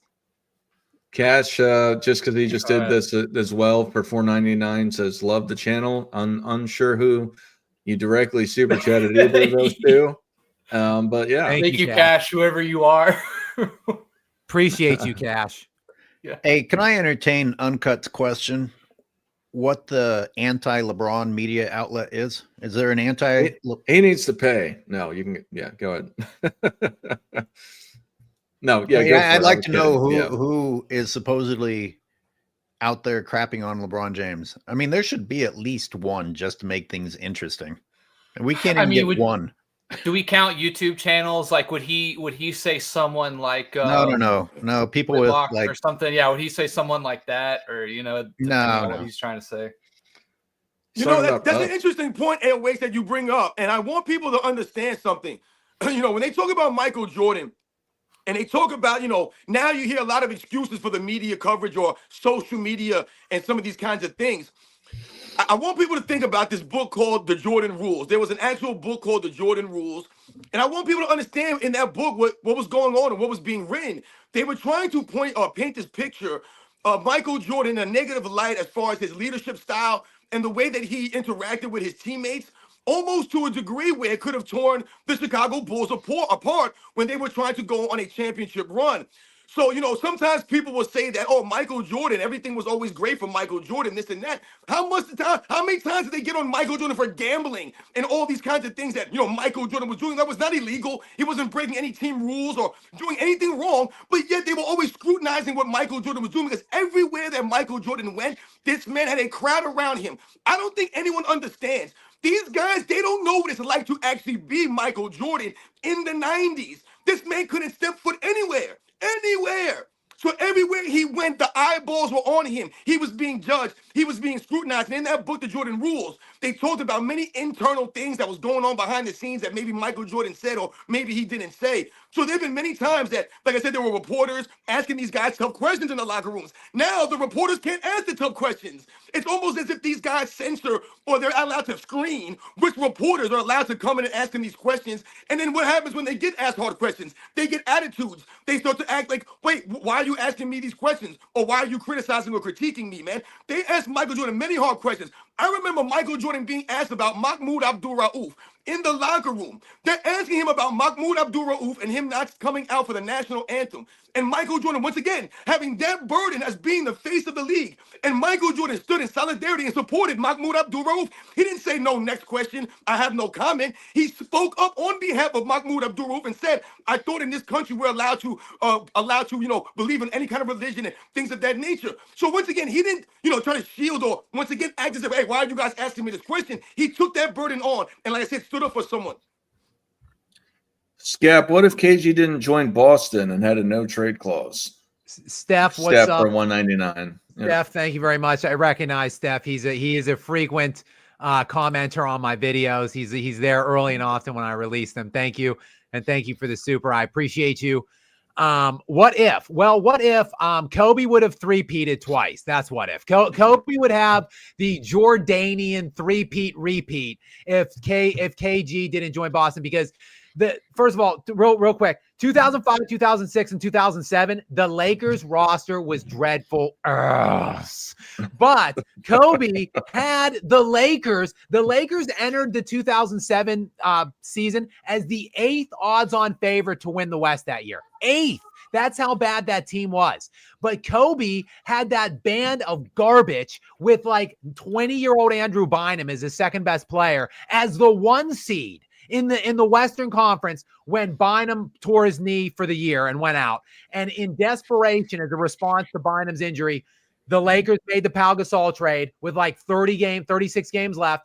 And the Lakers went on that improbable run to the championship and they just ran up against the buzzsaw, the 67-win Celtics that year. Kevin Garnett with the anything is possible at midcourt with Michelle Tafoya, and then of course the Shaquille O'Neal rap 1 week later. Kobe, tell me how my ass tastes rap by Shaq. So if the KG trade never happened, Kobe three-peats twice, and then probably we wouldn't have to listen to these idiotic ass takes about Kobe's barely top 10 if he got another three-peat without Shaq. So that's a great what if question. What if Kobe would have 6? That's what if. Just from the media perspective, I find that fascinating. Whether you like Kobe or not, the fact that LeBron leapfrogged Kobe, despite still to this day not having accomplished as much as Kobe, would Kobe's 2 three-peats have been the difference maker? I mean, they kind of demonstrated that they were willing to overlook Kobe.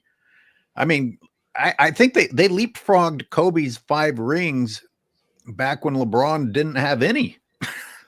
Pretty much. I mean, and definitively at 2, when he got 2 in Miami, for sure, people were like, oh yeah, LeBron's better than Kobe all the time. What? Like 2 chintzy ass super team rings somehow passes Kobe. It's just insane. It's ridiculous. Scap, I thought you were talking about Jason Tatum for about 5 different things that you were talking about. Anthony Negron for $2 says Larry Johnson grandmama ads are really famous too. Robin, you got something to say about that real fast? You're muted. Oh, yeah. Once again, that's what the personalities that we talk about. You bring up Larry Johnson, the sneakers. You guys remember Derek Coleman and his sneakers before he had the injuries. He's another what if. Derek Coleman, he had some issues and stuff like that. But, yeah, man, shout out to all those guys, like I said, that remember those guys in the 90s, those personalities, the commercials, like I said, all those kinds of things, man, is what, like I said, made the NBA, it made it the golden era, man, helped push the game forward. I still have some of those basketball cards somewhere. I got a lot of basketball cards too, man. Yeah. That's funny. Al Fillmore for $4.99 says to AOH, the NBA players just want to be career podcasters. They envy y'all streamers. They'll never be on our level. They don't have what we have. Yeah. I mean, listen, like I said, Nick, you brought up a good point right there, Nick. When you bring up basketball cards, for example, let's think about this and be real here. This is what I'm talking about. This is how we started out. That's what I allude to on my channel. I'm giving you the perspective of someone who grew up not only why I lived basketball. A lot of us did. We collected the cards, man. You guys out there in the chat, you guys know the deal, man.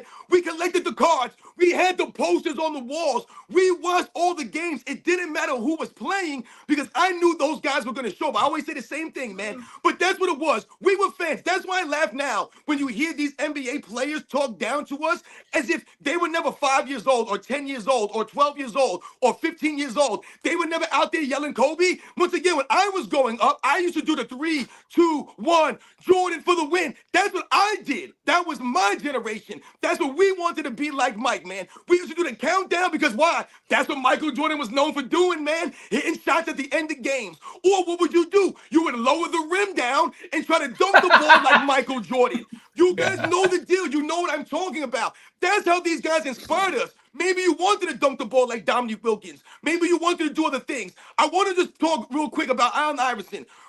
When you think about Allen Iverson Hall of Fame speech, and you think about the things he said in the Hall of Fame speech, man, he's painting you the picture of the inspiration, man, that I'm always telling you guys about. What did he say? He said, oh, you wanted to rebound like Charles Barkley. You wanted to be dominant like Shaq. You wanted to be able to dribble, and be past and like Isaiah Thomas and Magic Johnson. But he said, I just wanted to be like Mike. That's what he's talking about. All those guys inspired him in a different way. They inspired different people in different ways, man, which helped push the game forward, man. I remember doing the Reggie Miller. He'd face the opposite way and watch the clock count down. He'd be like at the 3-point line. He'd just dribble. And then 3, 2, 1, he'd turn around. He'd shoot like a last second shot. And ever since I saw that, I did that all the time. See, Nick? Yup. Yeah. So, Robin, you're just talking about AI. So I skipped to the Thomas Miller show. He said, what if AI had more help? Thank you, Thomas Miller. Man. That's another one. It's crazy because when you think about Allen Iverson, man, he was one of those players where like he had the gift and the curse, you know. Sometimes I would say that for Kobe Bryant. He had the gift and the curse where sometimes you couldn't get Kobe Bryant to pull it in a little bit and not be Kobe Bryant. It's the gift and the curse. Allen Iverson the same way. When you talk about how he was successful or when he was successful is when they had to really build a team specifically around him to do the things that he really just couldn't do. And when you talk about the gift and the curse, to me, Allen Iverson was kind of his own worst enemy in the regard that, to me, he had the cachet and the stardom to be one of the great leaders in the history of the NBA, but he just never really wanted to, and that was never really his personality and his style, and that's not a knock on him. But to me, if he could have been a greater leader and taken that more of ownership on, maybe him and Larry Brown could have, made a more of a combination and made it last longer, and that could have helped him be greater. Allen Iverson always came off to me like Jamarcus Russell. Y'all ever heard that story of Jamarcus Russell where his coach told him to watch the game film and it was like a Disney movie just to see if he would watch it? Yeah. And he came back like with notes or whatever or something like that. And the coach was remember like, that, Nick. What the fuck, man? Allen Iverson reminds me of that guy. He just wants to go out and play. Like I'm not interested in play calling. Just set me a pick or whatever. And I'm just here to ball, which you love and you can also hate at the same time. Ben's Nab super chats for $6.99, 51st state of the United States dollars. Says Luka looks really fit, almost like he went on a 2-week trip to Miami. Nick, since he is your guy, what do you have to say about that? Yeah, so I think the Luka being out of shape is a little overhyped in terms of his body form. I think that's always a little overplayed. However, I do think he needs to build up his stamina. And the way he plays, he's got to figure something out to kind of take a little less punishment. I don't know what that is or how he figures that out, but we'll see, man. I do think something is wrong with his knee. One of his knees, I think it's been bothering him for like 2 years now. We'll see what happens. I don't know. Luka sometimes does look like he is laboring quite a bit. Even on if the he calf like, too, Nick. He's even had if he looks pervasive like he's in calf shape. issues as well. He just seems like he has been laboring the past like 2 years. I don't quite know when to say, but we'll see what happens. Nick, but like last year in the playoffs, you're right. Like every game he came out and was like dragging his leg around the court. It looked like, but he played every game and he was lighting it up. So it's just like, I mean, it's not, obviously he would be playing better probably, but it hasn't depreciated his play, even though he has some kind of lingering lower body issues. Yeah, go watch his 60-point game against like New York and the 73 against Atlanta, I think it was. And I'm not saying he's an athletic guy, right? But he just moves different when you watch those games, just a little more spry. And, again, that's how good he is, right? He's just very skilled. He can still get the stats for you, but let me bring this back to La Media, because this is a win-win for LeBron James. It's amazing that LeBron James complains about the media when you guys just pointed out that even if Luka was out of shape or injured, he was still putting up numbers. And yet, as soon as the trade happened, ESPN came out with the narrative, LeBron will be the one to discipline him and get him into shape. So Luka actually wasn't performing poorly. He was out. He was literally out. And if Luka gets into better shape, they're going to praise LeBron James. If he doesn't get into better shape, but he starts scoring again, they're going to pretend that he wasn't scoring well previously and give the credit to LeBron James. And just real quick, last thing on the trade is that Luka could have gone anywhere, right? And I would cheer for him 100% if he's not playing the Mavs. And he went to the Lakers with LeBron, and it's just like, I want Luka to win, but only if it's in a way that LeBron just looks absolutely pitiful and just looks, absolutely embarrasses him in some way. Nick, that's not going to happen. No matter what it looks like, LeBron's going to get all the credit. I know. And when we look back 10, 20, 30 years, all of these jock sniffing sycophants are going to be like, oh, he had 5 rings. He had 5. It doesn't matter what the context is surrounding them. It's just going to be that. Cash super chats for $4.99 says, "You go, Robin." Thanks, Cash. And then there's a $9.99 from Cash that says, "Not AOH's burner account," with a wink. Cash, and then, thank you for making it rain today on here. I for hear real, Cash right? like 10 times. Whoever you are, Wherever Man, you are. thank you, Cash. Thank you. Cash That's is it. dropping the cash on us right now. It's definitely not AOH. Well, obviously, he said it's not. I don't have that Now, kind you of money. mentioned I can't throw money around like that. And then Cash also said that I need to get monetized. But Wavy Thomas for $2 says I yelled LeBron when I shot an air ball. For $2. Thank you, Wavy Thomas. That's what I'm talking about. B New for $5 says I believe these players are trying to tank the league in order to create a competitor down the road, but these owners will destroy whatever they try. There was that news article that who was it? Rich Paul or Maverick Carter was trying to Maverick Carter, was trying to get a competitor league down the road. And I know I talked about it. I don't remember if it was on this show, but I thought it'd be ironic that the guy, that it's just a bait and switch that LeBron is like, yeah, this league sucks. Yeah, this league sucks. And then he starts his own league. And then, it becomes absolutely amazing. I think it'd be pretty ironic and pretty funny. I don't think like a player-driven league will be good long-term, in my opinion. I think that's just too many cooks in the kitchen. You know what's really weird about the quote unquote tanking, or let's think about trust in the process. I mean, they tanked for consecutive years, quote unquote tanked for consecutive seasons, all in the hopes to build a dynasty down the road. And things actually were working out for the Sixers. They actually got high draft picks. They got some guys. They got the dudes. They got Markel Fultz and they got Joel Embiid, right? They got Ben Simmons. They got all Butler. of these guys trusting the process, but somehow, some way, what are we looking at now? We're looking at a laughing stock of an organization that's probably even further away now than they were before when they were starting the process. You put all of your chips on the line with Joel Embiid and Paul George. That's who you riding with? Them guys with that track record? Who the hell's in charge of these teams? When you think about signing someone like Paul George, I think all of us, that's a great one right there. I think all of us could agree that before the season, we could have said, Paul George ain't playing worth a lick this season. He ain't going to be worth a damn this season. I told people on my channel, he's not worth my YouTube channel, Paul George, this year. Are you kidding me, man? But that's who they signed this year. They have Quentin Grimes, man. What are you talking about? Once again, he wouldn't be out there scoring 40 points, AOH, if Paul George and Joel Embiid were out there and he was actually playing the damn role that he's supposed to be playing. They didn't just sign him. They gave him $50 million a year. Yep. This is how I felt this entire 76ers year.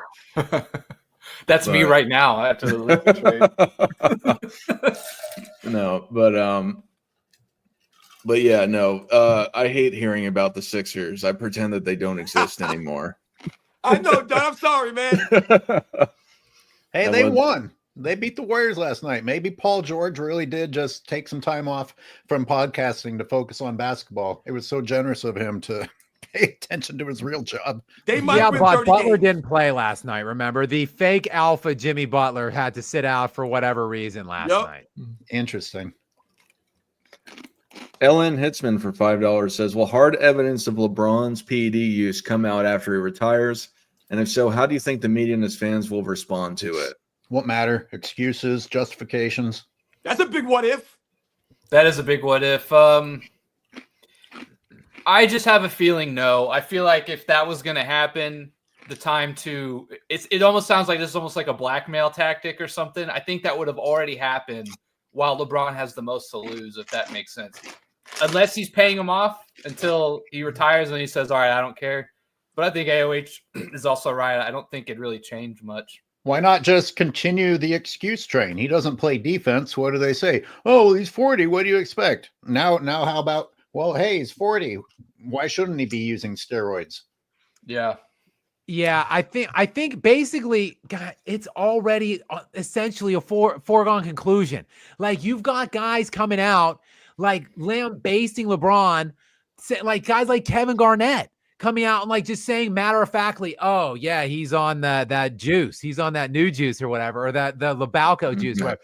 Like when the federal documents were redacted for the biogenesis scandal, like there were clear ties to LeBron James, to his personal trainer, to his wife's personal trainer, of selling some kind of performance enhancers.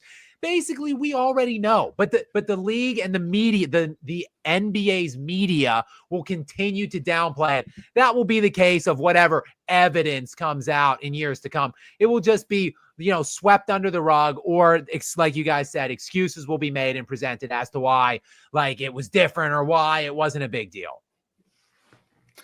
It's not that serious for $5 super chats. To the entire panel, I'm really enjoying the Sunday's conversation. Thank you very much. It's not that serious. Thank you very much. Appreciate all of you guys with the super chats today. Again, a really generous day from you guys, and just all of you guys being here, all of your engagement on the chat. It's been a great fun day today. Yeah, someone was asking if KG really said that. He did really say that in a passing comment. He said that LeBron's on some kind of juice or something, and it was just so matter of fact, like, oh yeah, we all know. Like it's like, it wasn't a big deal the way he made it. Like, he wasn't making this huge grand statement. It's like, yeah, LeBron's on that juice, and like, yeah, whatever. Like, it's just like, we all know. He's on that new juice. He's on that Balco, is what he said. Yep. He's on that new juice. Chain Joker for $2 says, what if the refs started to call traveling again?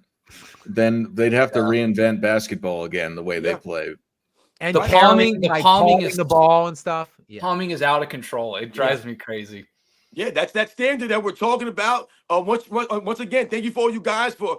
I mean, you guys, like I said, man, truly humbling. You guys come through and contribute to the live stream with your supers and, like I said, all the comments, man. But you're right. You talk about the standard, the traveling, the carrying of the basketball. All of those things go back to what we're talking about. So, like, like I said, when you go back and you watch video footage, if you want to say that the standards were lower in the 80s and the 90s or the 2000s compared to where they were in the 50s and the 60s, yes, okay, we can say that. But it wasn't, once again, lowered so much that you weren't watching basketball. But you're like, what the hell is this? This is insane right now. AOH put a video out the other day. I mean, my God, Luka Doncic dribbling the basketball. The ball goes up to his armpit and literally gets stuck in his armpit, bobbles around in his armpit for like 2 seconds, hits his hand, he turns it around and then puts the ball back down.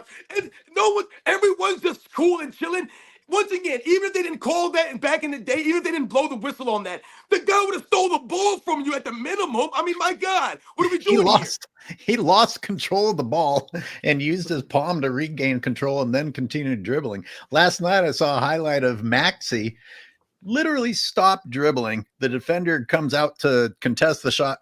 He just starts dribbling again. It's really like you're watching kindergartners out there learning how to play. Maybe guys, one of these, maybe they'll start putting the ball in their shirt like they did on the like the and one server, and they'll just like run past people with the ball in their shirt. Maybe that's where we're going next. D's laughs for $51st Has everyone seen Drew Hanlon making the rounds about his book on Windhorse, Kevin O'Connor and Bill Simmons podcast, Scap Attack for the win? D's laughs, thank you very much for the super. I appreciate you so much, and I do not know what you're talking about. I saw that notification come up that you just dropped the super on. I screenshot it. You have my word, I'm going to look into it. You have piqued my curiosity. What's that Leonardo DiCaprio thing and when he's got the glass in Django Unchained? Like, you have my curiosity, but now you have my attention. Like, I'm going to look into this. You have my word. Thank you for illuminating that to me. I will find out about it. What is it, exposing Windhorse, or? I don't know, but I'm very piqued. I'm piqued. My curiosity is piqued. So I'm going to look. There may be a video about that coming, depending on what I find. It's about all the free food that LeBron's been giving him for all the coupons. I've been having a lot of free food lately too, so not as much as him though. Dr. No says, if you didn't start watching games in early 80s, be quiet. I wasn't alive. I wasn't alive. I've watched early games in the early 80s, so I can twist that. So I have started watching games in the early 80s. I just don't continue to watch them. I've watched them here and there. I'm proudly barely. I guess I was born technically like early-ish 80s, mid 80s. So I wish that I was younger, Dr. No. So like I'm glad that I'm already old enough. Like stop trying to age us, Dr. No. Well, you know what, Dr. No? If you didn't watch basketball in the early 1950s,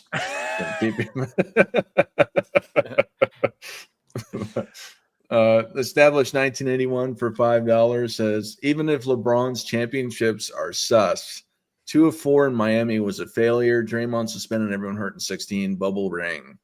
Fantastic point. Established 1981. Thank you for the super chat. Thank you for the fantastic comment. Yes, those all 4 of LeBron's rings aren't even good. Like it's insane that like he only has 4 in 22 years and they're not even good. Yep. I feel like anything past 2011 for LeBron is just PTSD for him. He's just chasing the ghost of Dirk everywhere. I feel like his career as being called the GOAT ended in 2011. Fact.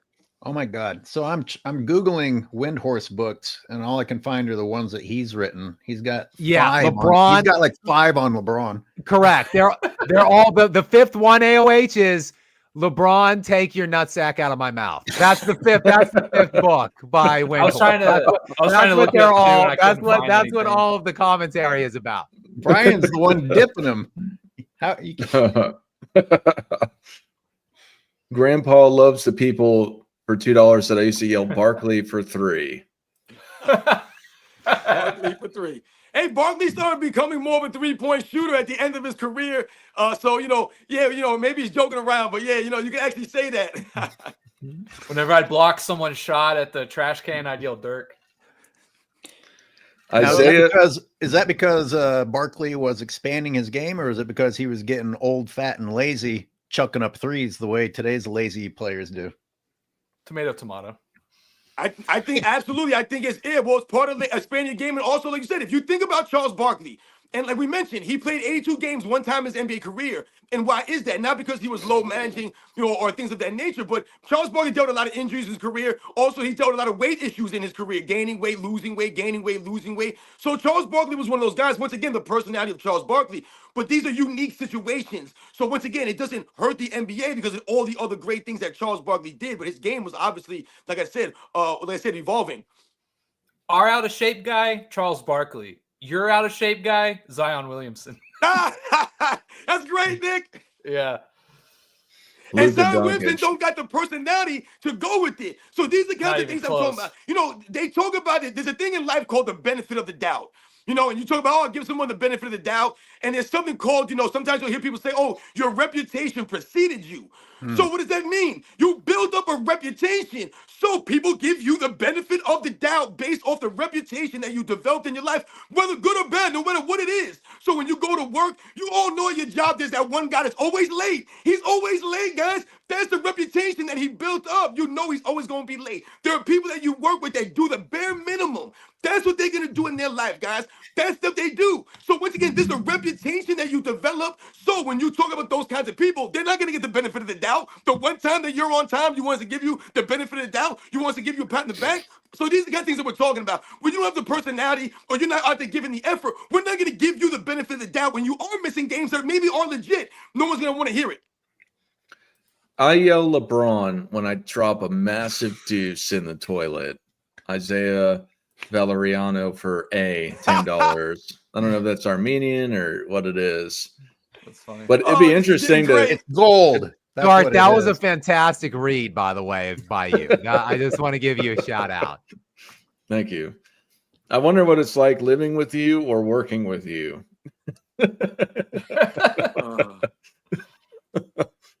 But thank you, Isaiah. Insane.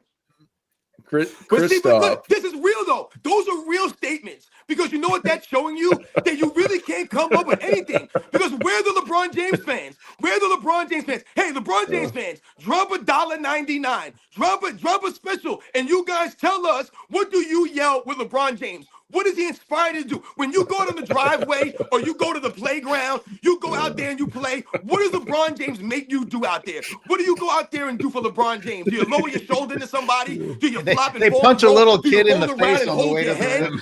Do you blow on your hands? And everybody's Robin. like, yo, what are you doing, man? Stop blowing on your hands in the corner. Robin, when you demand that the other best player on the court is on your team, that's when you yell LeBron. No, you yell LeBron when you take a massive deuce in your toilet. That's what you yell. I mean, think about it. Do you yell at your teammates? Do you literally think about it? You ever go to the playground? Are you going to be that guy at the playground that's blaming everybody else you're playing with? Yo, guys, come on, man. You guys got to get out here and get together. I'm out here by myself. No, you know why? Because everybody else, someone's going to punch you in the mouth out there. Somebody, because you know why? LeBron James is the guy that will tell everyone else to do their job when he's not doing his job. You can't be that guy out there on the basketball court. It's when you airball a free throw. That's when you're LeBroning. Christoph, for $2 Canadian, LeBron has hijacked the league to his detriment. Facts. Christoph, thank you. Man, Canada's in the house today, guys. We've got Blow a it lot of up. Canadian influence in here. Thank you, Christoph. And thank you, Canada. Canada kept us Great afloat national anthem, by the way. Love that anthem. I mean, do you yell LeBron when you fake read a book?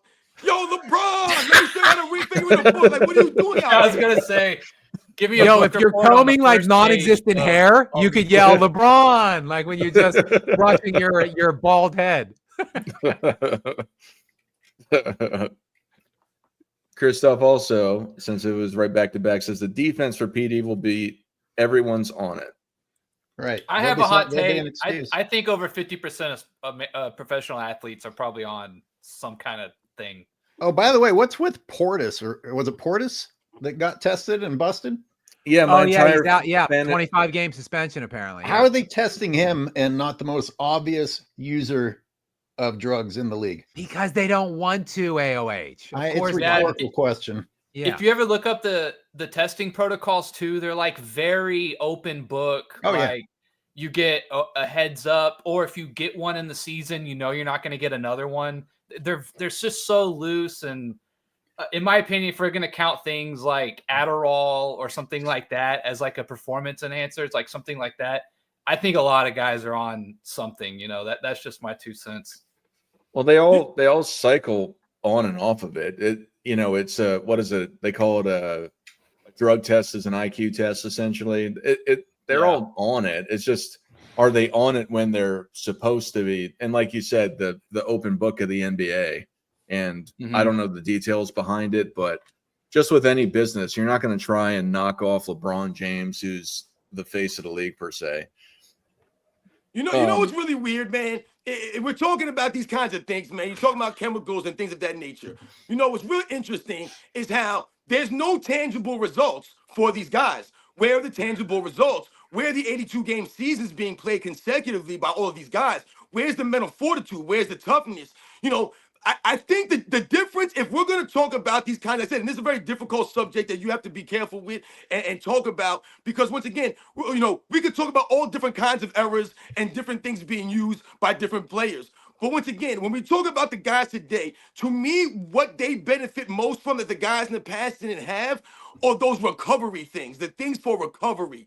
So if there were guys, let's say in Major League Baseball that were doing steroids, we all know guys in the 80s in NFL, these guys are juicing up. We all know about a lot of those guys. But why was that for? That's for the strength of it. That's what they're trying to do in some of those sports. These guys want to hit home runs. They want to hit the ball. It's about the power that they can get. When you talk about a sport like basketball, being stronger doesn't necessarily make you better, or having more power make you better necessarily. But what will you benefit from in an 82-game schedule? The recovery from these things, the back-to-back games. Anyone that's played basketball knows the next day your knees are on fire, your ankles hurt, your feet hurt, your back hurts. These are the kinds of things that happen as you get older in life. That's why we say if these guys are playing basketball in their 30s and they're playing a game, the next day to have to play that game at a level like that again, that's difficult to do. But that's what makes them great.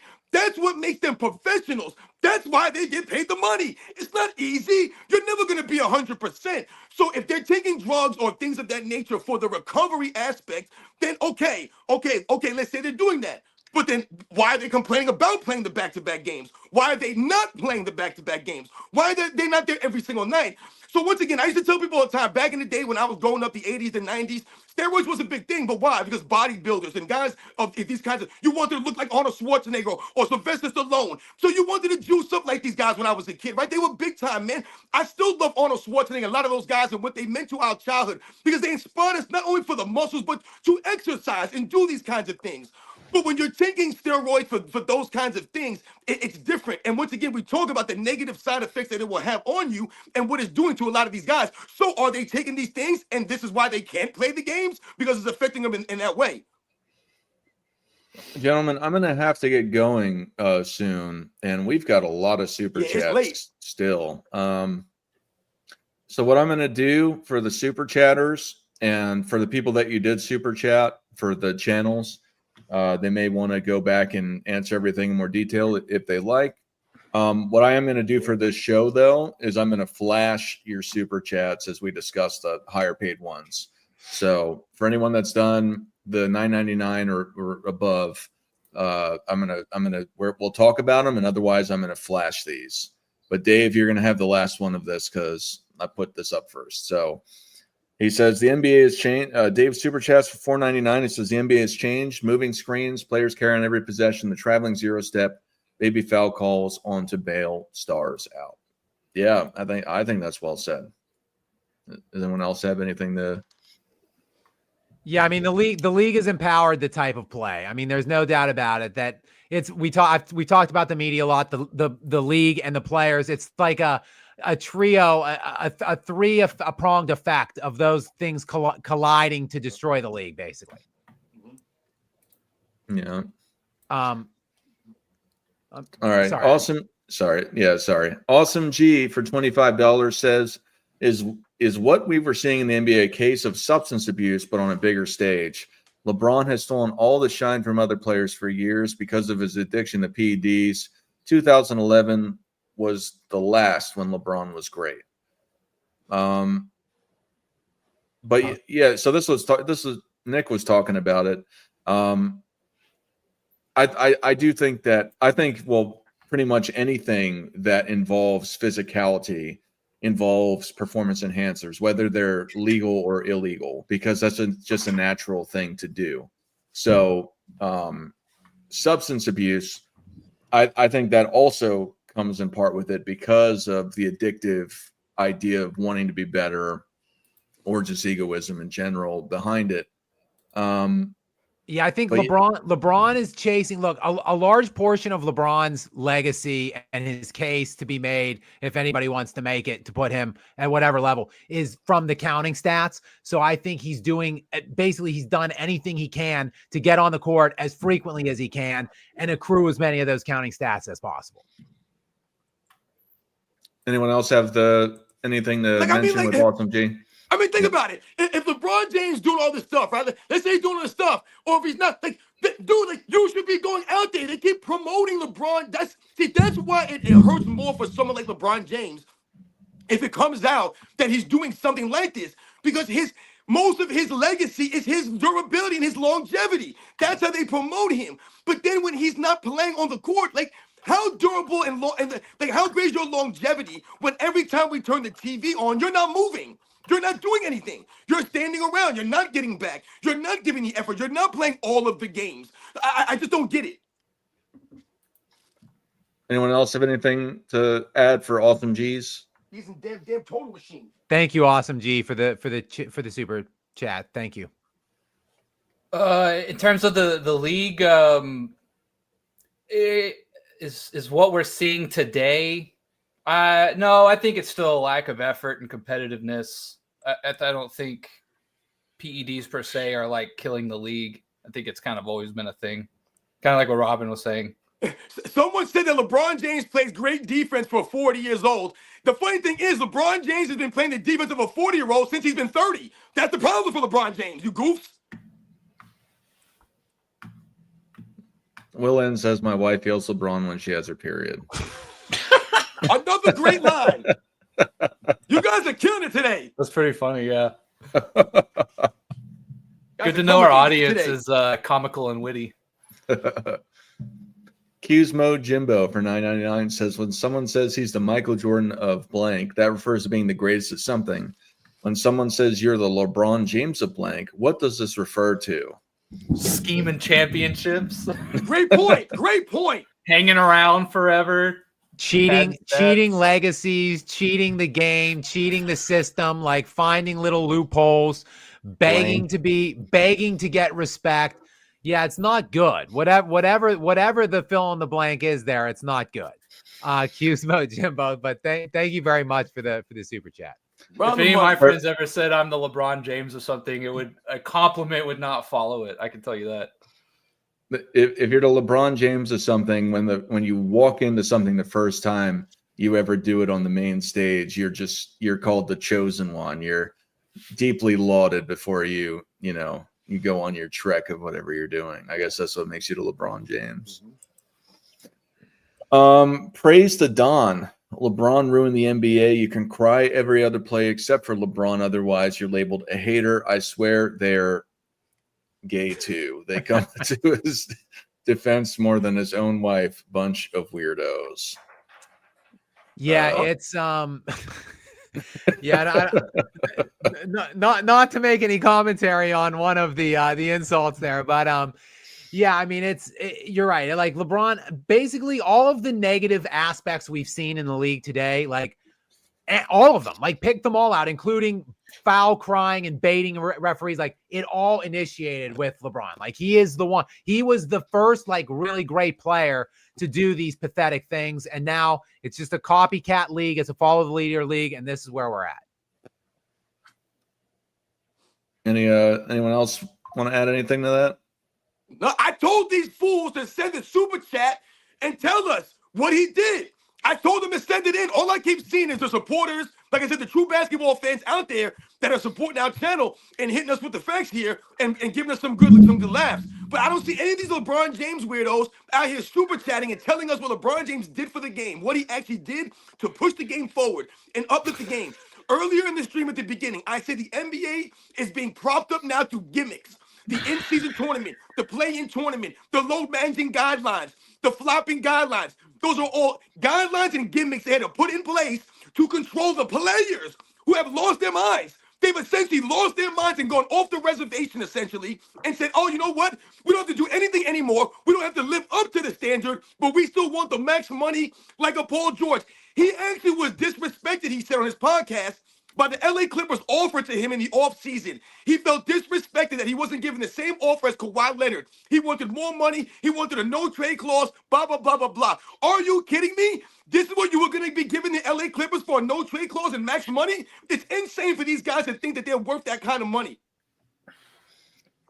Cash super chatted. LeBron closes drawers with his hips. Another classic. Great Someone had line, mentioned- Cash. Great line. Someone had mentioned something about the fans wanted Steph to be the face of the league, but we got LeBron instead. Something about me thinks that Curry doesn't really want to be the face of the league. I get that. That's just like a total, I hate to say vibe feeling, but that's just kind of the vibe I get from him. He doesn't want to be that guy. It just doesn't seem to be part of his forte in a way. I don't know if you guys agree with that, but that's I've always said, to me, Steph Curry's personality, once again, is bland to me. He's a bland personality. That's no knock on him as a great player. I put Steph Curry above LeBron James all day, every day, man. I told you, I'm done with LeBron James and the Steph Curry debate, man. I put Steph Curry there, but he just doesn't have the person. Like, when you see Steph Curry in the Subway commercials, yeah, do you remember him? No, you remember Charles Barkley from the Subway commercials, or maybe Tom Brady. Steph Curry's forgettable. I mean, Steph may not be outrageous and a big personality, but overall he handles himself with class. Look, if LeBron James is the face of the league, what kind of a standard is set there? I mean, you could be a pretty big piece of trash and still be the face of the league. I'd say that Steph composes himself both on the court and on camera a million times better than LeBron James does. So he wouldn't even have to change to be the face of the league. He can continue being his bland self, if you want to call him bland, and he would still have been a better face of the league than LeBron's crybaby ass. Well, wait, you don't think that Steph Curry's bland? I haven't thought that much about it. Exactly. That's what I'm saying. You haven't even thought that much about it because he's bland as hell, dude. That's what I'm saying, Wage. That's not a knock on him. I know you like Steph Curry, and I know you're probably taking it personal. I knocked him right now, but I'm just We saying, love like, Curry.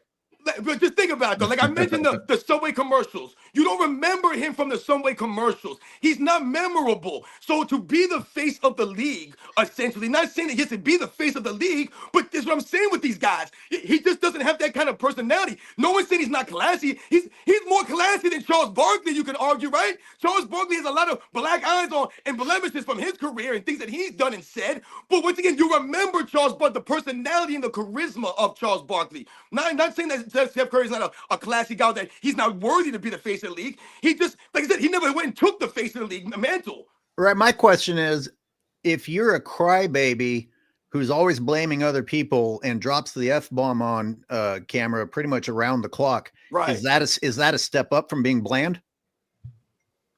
I mean, you No. Well, listen, but hey, wait, how often do I say and I tell you guys when we think about Steph Curry's game on the court? We're not talking about Steph Curry's game on the court. We're talking about the personality of him. Steph Curry's game is not bland. LeBron James' game is basic, boring, and bland. Nobody wants to go watch LeBron James. They'll go watch Steph Curry. You'll go pay and watch Steph Curry because his game is like that. But the personality, I've never said LeBron James got a great personality, but he's being marketed because he's the chosen one. That's why Steph Curry came in with ankle problems. So he didn't even come in with the ability to really say, oh, we're going to market Steph Curry, because people didn't even know Steph Curry was going to make it for 3, 4, 5 years down the road. Remember, they really were worried about his ankles. He had to get those special ankle braces made because he was having problems with his ankles when he came in the league, Steph Curry. when you got a LeBron James in the league, so I have to be thankful for someone like Steph Curry who just isn't disgusting like LeBron. I mean, it's like we demand to have over the top WWE characters, even as we're complaining about the NBA being the WWE. I mean, should Steph Curry have declared himself the greatest of all time after the 2022 chip? I mean, that would be him acting like the face of the league, and that would be disgusting, and that would make him unlikable. I'm not saying he should be something he isn't. I just say, like, I just don't get that feeling from him that I'm not saying he's not worthy of it or anything like that. It's just I don't get the feeling in him that that's what he wants, right? Like, but when you guys say that's what he wants, what does it even mean to be the face of the league? If LeBron James is the face of the fucking league, it doesn't mean anything. Mainly just marketing. You're right. Like, it's just a that's what I'm saying. meaningless title. I think you're going too far with the face of the league there. I'm just saying, marketability wise, when you think about it, Draymond Green has commercials right now, probably just as many as Steph Curry does. That's insane. How is that possible? Because Steph Curry don't have that personality like that. So once again, no one's telling me, yo, he's the greatest of all time. What I'm saying is to have some goddamn personality, dude. His daughter has more personality. We remember his daughter more than we remember Steph Curry. That's what I'm saying, man. These are the guys that we're talking about. Gentlemen, I think it's time to shut this down. Or, well, I have to shut it down. But this show has been awesome, man, for real. It has. We could have done super chats, I think, for over 24 hours straight if we kept rolling on that. We didn't even really have time to shit on Channing Frye. Yeah. I think that was good. Yeah. Yeah, thank you all for the super chats, the support in the live comments throughout all of our platforms that are connected here. And thank you just for watching. And I'm going to come back like 4 or 5. This is my coming back from my second retirement. I retired in August of last year. I'm going to have to retire again for a little bit longer. And I'll come back, and then I'll probably have to do that again for quite a while because that's the nature of my job. But outside of that, thank you all for coming. And thank you, panel, of course. You know, you guys absolutely. I think that we're the best Michael Jordan fan centric show on the internet. I think so. I might be a little biased, but I think we by far have the most impressive, the most entertaining show on YouTube at the very least. And I just want to say I appreciate you all for being a part of this show. Thank you, Dart. Robin, you have anything to say to the people? Of course I do, man. And once again, Dart, you're going to bring a tear to my eye when you get all emotional like this on the Sunday show.